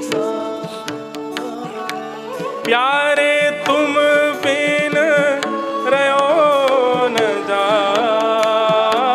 प्यारे तुम बिन रहो न जा, प्यारे तुम बिन रहो न जा, प्यारे तुम बिन रहो न जा रे। श्री गोवर्धन वासी सांवरे, श्री गोवर्धन वासी श्री गोवर्धन वासी सांवरे, गोवर्धन वासी श्री गिरिराज धरण की, गोवर्धननाथ की, श्याम सुंदर श्री यमुने महारानी की, पूछरी के लौटा की। प्यारे तो हंताय मद्दिरवला हरिदास वर्यो, यद राम कृष्ण चरण स्पर्श प्रमोद, मानं तनोत सहगो गणयोस्तयोर्यत्, पानीय सूयवस कंदर कंदमूलई। ऐसे श्री हरिदास वर्य गिरिराज जी को प्रणाम करती हैं गोपियां और उनका भाव वर्णन करती हैं। अब वेणु गीत का अंतिम श्लोक, सब लोग भाव से सुनो। गा गोपकैरनुवनं नयतोरुदार, वेणुस्वरैः कल्पदैस्तनुभृत्य सख्य, अस्पन्दनं गतिमतां पुलकस्तरूणां, निर्योगपासत् कृतलक्षणयोर्विचित्रम्। हमने थोड़ी सी चोरी करी, आपको बता दें, एक दो श्लोक हमने बोले नहीं है बीच के। क्यों चोरी करी? क्योंकि अगर उनका मैं भाव बोलने जाता तो पूरी कथा उसी में ही निकल जाती। इसलिए कल रात को जब हम अध्ययन कर रहे थे तभी हमने कहा कि नहीं, कुछ तो अधूरा छोड़ के जाऊंगा वापस आने के लिए, लेकिन कहीं मैं अपने इस वर्ष का नियम पूरा नहीं करूं, क्योंकि कल मन से बोल दिया इसी वर्ष करना है। बार बार चित्त में आ रहा था कबाऊंगा कबाऊंगा, समय है ही नहीं। जयपुर आना तो है, पर मन में भाव आया कि वो 7 दिन का जो भक्तमाल का क्रम होगा उसमें 1-2 दिन सुबह सुबह आ जाएंगे, लेकिन फिर इतना श्रम हो जाता है, इतने थक जाते हैं। वहाँ कथा भक्तमाल भी पहली बार करेंगे तो अध्ययन वहाँ भी करना, फिर सुबह यहाँ के आप लोग भी सोचो कथा सुन जाए कहाँ कि ब्यास हमारो डटे ही ना, एक जगह रुके ही ना रहो, सुबह कहीं कर रहे हो शाम को कहीं कर रहे हो।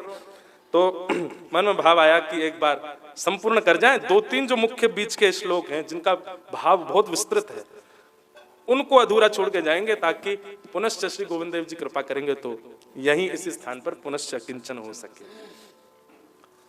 यहाँ ठाकुर जी की चाल का वर्णन कर रहे हैं। ठाकुर जी चलते कैसे हैं?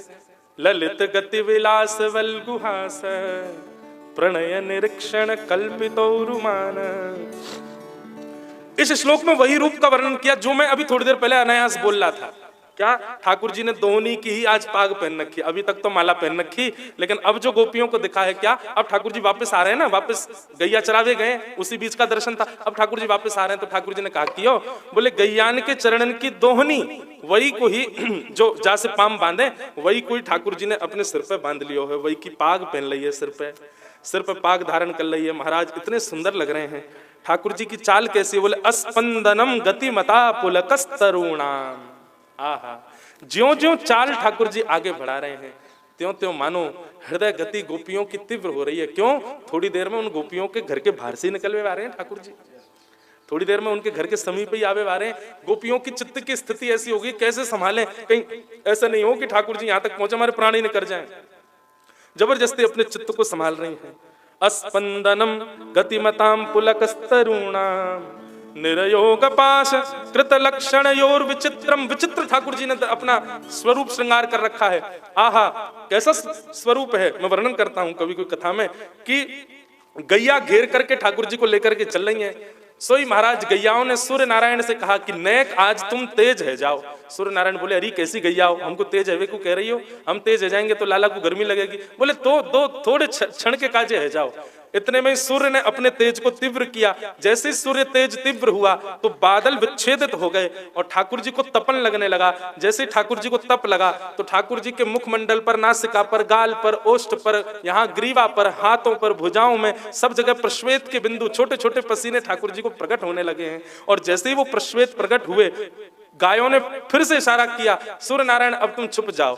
जैसे सूर्य नारायण छुपे, अब गैया ठाकुर जी को घेर करके उछल उछल करके अपने खुरन से रज प्रकट कर रही है। और वो रज ठाकुर जी के श्री अंग पर प्रकट भय प्रश्वेत के बिंदुन से जाकर के चिपक रही है। और ऐसी नहीं कि महाराज ऊट पटांग कोई छवि बन रही हो, जैसे श्री राधा गोविंद देव प्रभु के मुखमंडल पर सुंदर पत्रावली होती है, ऐसी सुंदर सुंदर मानो यहाँ पुष्प बन गए। छोटे छोटे छोटे छोटे छोटे छोटे पुष्पों की आकृति यहाँ निर्मित हो गई है। किससे? ब्रज की रज और गौ खुर की रज से ठाकुर जी के सुंदर सुंदर पुष्प यहाँ बने हैं। सुंदर एक पुष्प का हार मानो रज का यहाँ धारण किया है। सुंदर सुंदर अलकावलियां, पत्रावलियां ठाकुर जी के हस्त कमल पर, चरणों पर, अंग अंग पर ऐसा विचित्र वेश ठाकुर जी का गोपियों ने, गायों ने श्रृंगार किया है।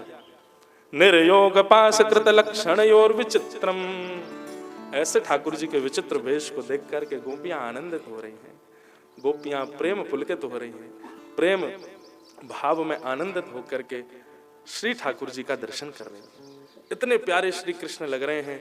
गोपियां सब उनकी बलैयां ले रहे हैं। हम भी ले लें लाल जी का जो स्वरूप हमको 3 दिवस से हमारे चित्त में दर्शन दे रहा है, उसको बारंबार हम वंदन करते हैं। बंधुओं, ये वेणु गीत है। एवं विधा भगवतो या वृंदावन चारिण वर्णन त्रयो मिथो गोप्य क्रीडस्तन्मयतां ययु मुरलिया बाजे रे यमुना के तीर, मुरलिया बाजे रे यमुना के तीर, मुरलिया बाजे रे यमुना के तीर, मुरलिया बाजे रे यमुना के तीर। ओ यमुना के तीर बाजे यमुना के तीर, यमुना के तीर बाजे यमुना के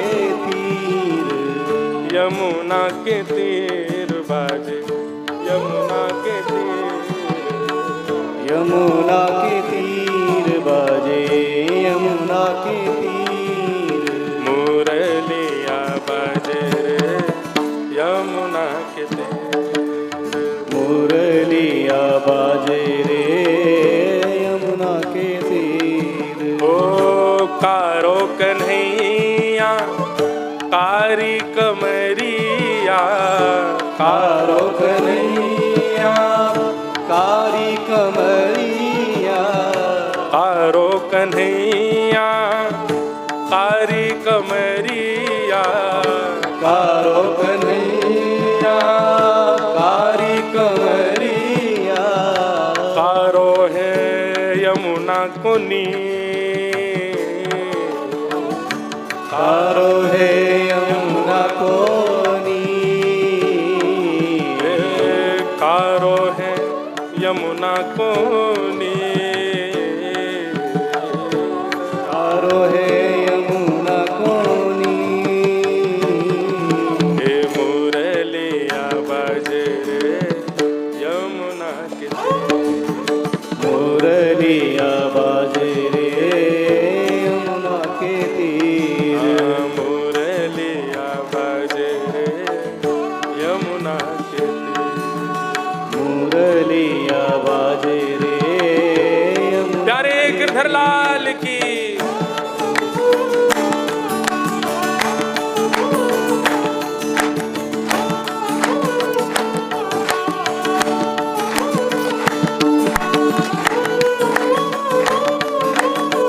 बोलो वृषभानु दुलारी की, वृषभानु के जमाई की।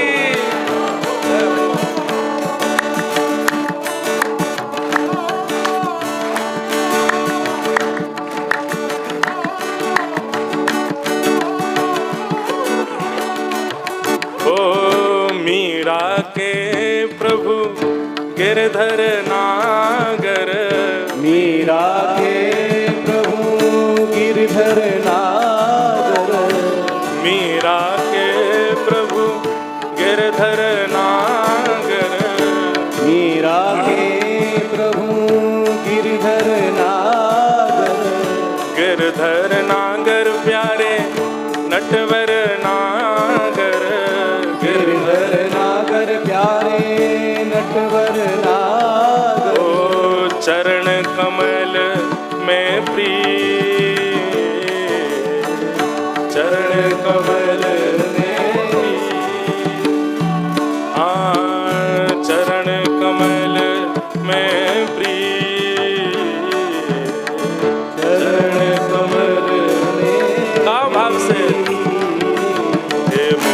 मुरलिया बाजे रे यमुना के तीर। मुरलिया बाजे रे यमुना के तीर। हाँ मुरलिया बाजे रे यमुना के तीर। मुरलिया बाजे रे यमुना के तीर। श्यामा हृदय कमल सो प्रगट्यो, श्यामा हृदय कमल सो प्रगट्यो। श्री श्यामा हृदय कमल सो प्रगट्यो। हृदय कमल सो प्रगट्यो। और श्याम हृदय कुभार वृंदावन प्यारो वृंदावन। ओ वृंदावन प्यारो वृंदावन। हे श्री वृंदावन मेरो वृंदावन।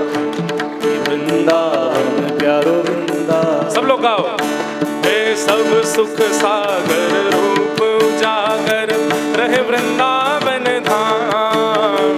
सब सुख सागर रूप उजागर रहे वृंदावन धाम। हाँ प्यारो रहे वृंदावन धाम। प्यारो रहे वृंदावन धाम। हे रूप गोस्वामी प्रकट कियो जहाँ। रूप गोस्वामी प्रकट कियो जहाँ। श्री रूप गोस्वामी प्रकट कियो जहाँ। रूप गोस्वामी प्रकट कियो। राधा गोविंद रूप निधान वृंदावन प्यारो वृंदावन। वृंदावन प्यारो वृंदावन। हे श्री वृंदावन मेरो वृंदावन।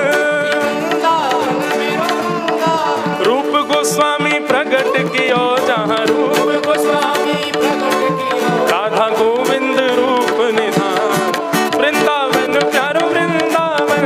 वृंदावन प्यारो वृंदावन। हे श्री वृंदावन मेरो वृंदावन। वृंदावन मेरो वृंदावन। विहरत निस दिन कुंज गलन में ब्रज जन मन सुख धाम। यह रत्न निश दिन कुंज गली में ब्रज जन मन सुख धाम। हाँ प्यारो ब्रज जन मन सुख धाम। ओ प्यारो ब्रज जन मन सुख धाम। हे मदन मोहन को रूप निरख के। मदन मोहन को रूप निरख के। श्री मदन मोहन को रूप निरख के। श्री मदन मोहन को रूप निरख के। सनातन बलि बलि जाए वृंदावन प्यारो वृंदावन। वृंदावन प्यारो वृंदावन। हे श्री वृंदावन मेरो वृंदावन। वृंदावन प्यारो वृंदावन। मदन मोहन को रूप निरख के। मदन मोहन को रूप निरख के। सनातन बलि बलि जाए वृंदावन प्यारो वृंदावन। वृंदावन प्यारो वृंदावन। हे श्री वृंदावन मेरो वृंदावन। वृंदावन मेरो वृंदावन। एक तो आपने इतनी ताल बढ़ा दी, धीरे धीरे गाओ भाई। इतनी तेज काय को भाग रहे हो, धीमे धीमे। गोपी ग्वाल सब ही और धारे प्यारो गोपीनाथ। गोपी ग्वाल सब ही और धारे हाँ प्यारो प्यारो गोपीनाथ। प्यारो प्यारो गोपीनाथ। हे बड़ो प्यारो गोपीनाथ। बड़ो प्यारो गोपीनाथ। हे मधु पंडित जिन कंठ लगायो। मधु पंडित कंठ लगायो। श्री मधु पंडित जिन कंठ लगायो। मधु पंडित जिन कंठ लगायो। और है रही जय जयकार वृंदावन प्यारो वृंदावन। वृंदावन प्यारो वृंदावन। हे श्री वृंदावन मेरो वृंदावन। वृंदावन मेरो वृंदावन। मधु पंडित जिन कंठ लगायो। मधु पंडित जिन कंठ लगायो। और है रही जय जयकार वृंदावन प्यारो वृंदावन। वृंदावन प्यारो वृंदावन। हे श्री वृंदावन मेरो वृंदावन। वृंदावन मेरो वृंदावन। सब लोग बैठ जाओ, जो लोग खड़े हो गए बैठ जाओ भैया। हाँ अभी जानो भी है हमें, अभी बैठो। श्री गोपाल भट्ट की हृदय वेदना प्रगट्यो शालिग्राम। श्री गोपाल भट्ट की हृदय वेदना प्रगट्यो शालिग्राम। श्री गोपाल भट्ट की हृदय वेदना प्रगट्यो शालिग्राम। श्री गोपाल भक्त हृदय वेदना रजनशालेगा। कौन? रूप सुधा को खान हमारो, रूप सुधा को खान हमारो, हे वृंदावन में सबते प्यारो, वृंदावन में सबसे प्यारो, हमारो श्री राधा रमण जुलाल। वृंदावन प्यारो वृंदावन, वृंदावन प्यारो वृंदावन, हे श्री वृंदावन मेरो वृंदावन। वृंदावन मेरो वृंदावन, रूप सुधा को खान हमारो, रूप सुधा को खान हमारो, हे रूप सुधा को खान हमारो, रूप सुधा को खान हमारो, श्री राधा रमण जुलाल। वृंदावन प्यारो वृंदावन, वृंदावन प्यारो वृंदावन, हे श्री वृंदावन मेरो वृंदावन। वृंदावन मेरो वृंदावन। आतुर है हरिवंश पुकारो, राधा राधा नाम। आतुर ले लो। है हरिवंश पुकारो, राधा राधा नाम। हे आतुर है हरिवंश पुकारो, राधा राधा नाम। जल्दी आओ।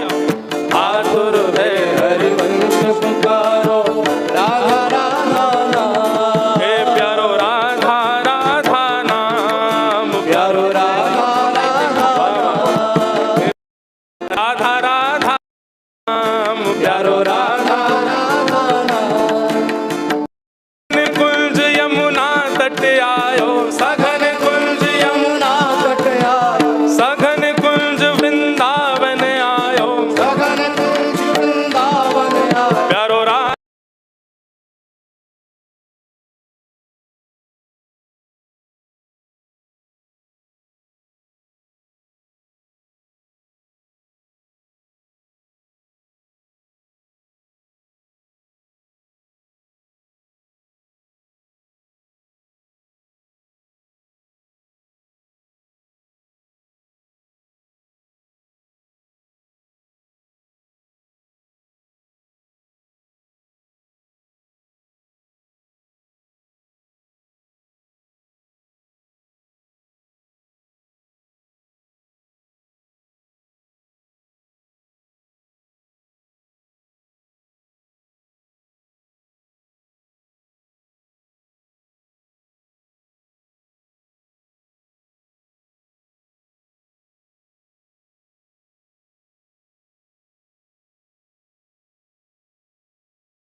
जुगोर को लाड़ लड़ायो, नवल कुंज ही अमार। युगल किशोर को लाड़ लड़ायो, नवल कुंज ही अमार। हाँ प्यारो नवल कुंज ही अमार, प्यारो नवल कुंज ही अमार। हे कुंजन कुंजन की रजधारे, कुंजन कुंजन की रजधारे, कुंजन कुंजन की रजधारे, कुंजन कुंजन की रजधारे, जहाँ व्यास युगल यशगार। वृंदावन प्यारो वृंदावन, वृंदावन प्यारो वृंदावन, हे श्री वृंदावन मेरो वृंदावन। वृंदावन मेरो वृंदावन, कुंजन कुंजन की रजधारे, कुंजन कुंजन की रजधारे, जहाँ व्यास युगल यशगार। वृंदावन मेरो वृंदावन, वृंदावन मेरो वृंदावन, हे श्री वृंदावन प्यारो वृंदावन। वृंदावन प्यारो वृंदावन। हे भुवन चतुर्दश की सुंदरता, निधिवन करत बिहार। भुवन चतुर्दश की सुंदरता, जीवन करत बिहार। हाँ प्यारो निधिवन करत बिहार, प्यारो जीवन करत बिहार, ओ प्यारो निधिवन करत बिहार। प्यारो जीवन करत बिहार। गाओ। श्यामा प्यारी बांके बिहारी, श्यामा प्यारी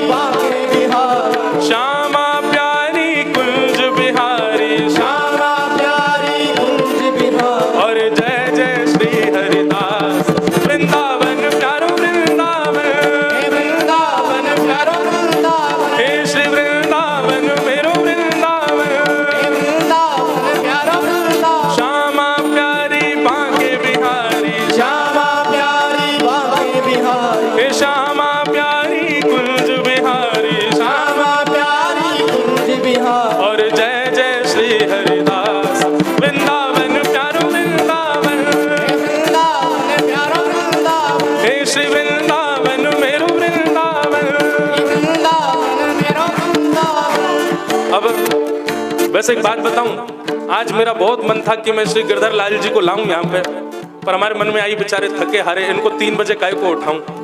लेकिन देखो लाल जी आ ही गए, हमारे लाल जी के रूप में नहीं तो कोई मैया आई है, उनके ठाकुर जी बिल्कुल लाल जी जैसे। हमारे लाल जी सो नेक बड़े हैं लेकिन वैसे ही हैं, कितने प्यारे।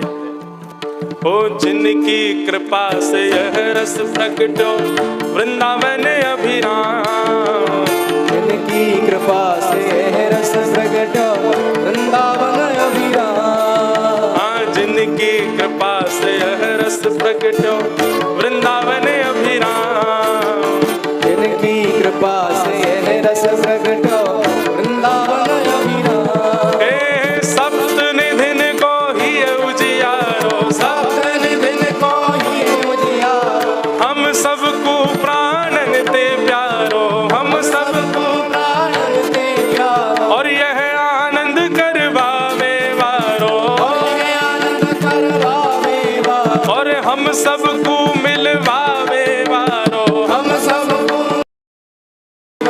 हमारो गिरधर लाल वृंदावन प्यारो वृंदावन, वृंदावन प्यारो वृंदावन, हे श्री वृंदावन मेरो वृंदावन, वृंदावन मेरो वृंदावन। हम सबको मिलवावे वारो, हम सबको मिलवावे वारो, और यह आनंद करवावे वारो, और यह आनंद करवावे वारो, हमारो गिरधर लाल वृंदावन प्यारो वृंदावन, हे श्री वृंदावन प्यारो वृंदावन। वृंदावन प्यारो वृंदावन। जयपुर में राज करे राधे गोविंदा, जयपुर में राज करे राधे गोविंदा, जयपुर में राज करे राधे गोविंदा, जयपुर में राज करे राधे गोविंदा। हे भजो राधे राधे राधे राधे राधे गोविंदा, राधे राधे राधे राधे राधे गोविंदा, हे भजो राधे राधे राधे राधे राधे गोविंदा, राधे राधे राधे राधे राधे गोविंदा, हे राधे गोविंद भजो राधे गोविंदा, राधे गोविंद भजो राधे गोविंदा, गोपी के नाथ भजो राधे गोविंदा, गोपी के नाथ भजो राधे गोविंदा, हे श्री गोपीनाथ भजो राधे गोविंदा, गोपीनाथ भजो राधे गोविंदा, दामोदर नाथ भजो राधे गोविंदा, दामोदर नाथ भजो राधे गोविंदा, श्री राधा विनोदी लाल भजो राधे गोविंदा, राधा विनोदी लाल, लाल भजो राधे गोविंदा, श्री राधा विनोदी लाल भजो राधे गोविंदा, राधा विनोदी लाल भजो राधे गोविंदा, हे वृंदावन चंद भजो राधे गोविंदा, वृंदावन चंद भजो राधे गोविंदा, हाँ जयपुर में राज करे राधे गोविंदा, जयपुर में राज करे राधे गोविंदा, हे जयपुर में राज करे राधे गोविंदा, जयपुर में राज करे राधे जय जय श्री राम, जय जय श्री राधे जय जय श्री राम। बोल वृंदावन बिहारी लाल की, राधा रमण लाल की, श्री राधा वल्लभ लाल की।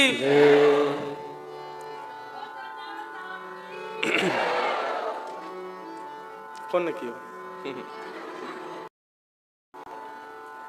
श्री राधा माधव लाल की, राधा विनोदी लाल की, राधा दामोदर लाल की, सब संतन की, श्री श्री राधा माधव सरकार की, कनक वृंदावन की, कनक घाटी की, जयपुर में विराजमान अदृश्य श्री गोवर्धन नाथ की, जयपुर वासीन की, जो नहा के आए हैं उनकी, जो बिना नहाए आ गए हैं उनकी, जो जय जय बोल रहे हैं उनकी, जो नहीं बोल रहे हैं उनकी, जो भुजा उठा रहे हैं उनकी, और जो हाथ नीचे करके खड़े हैं उनकी भी, सब संतन की पूछरी के लौटा की प्यारे।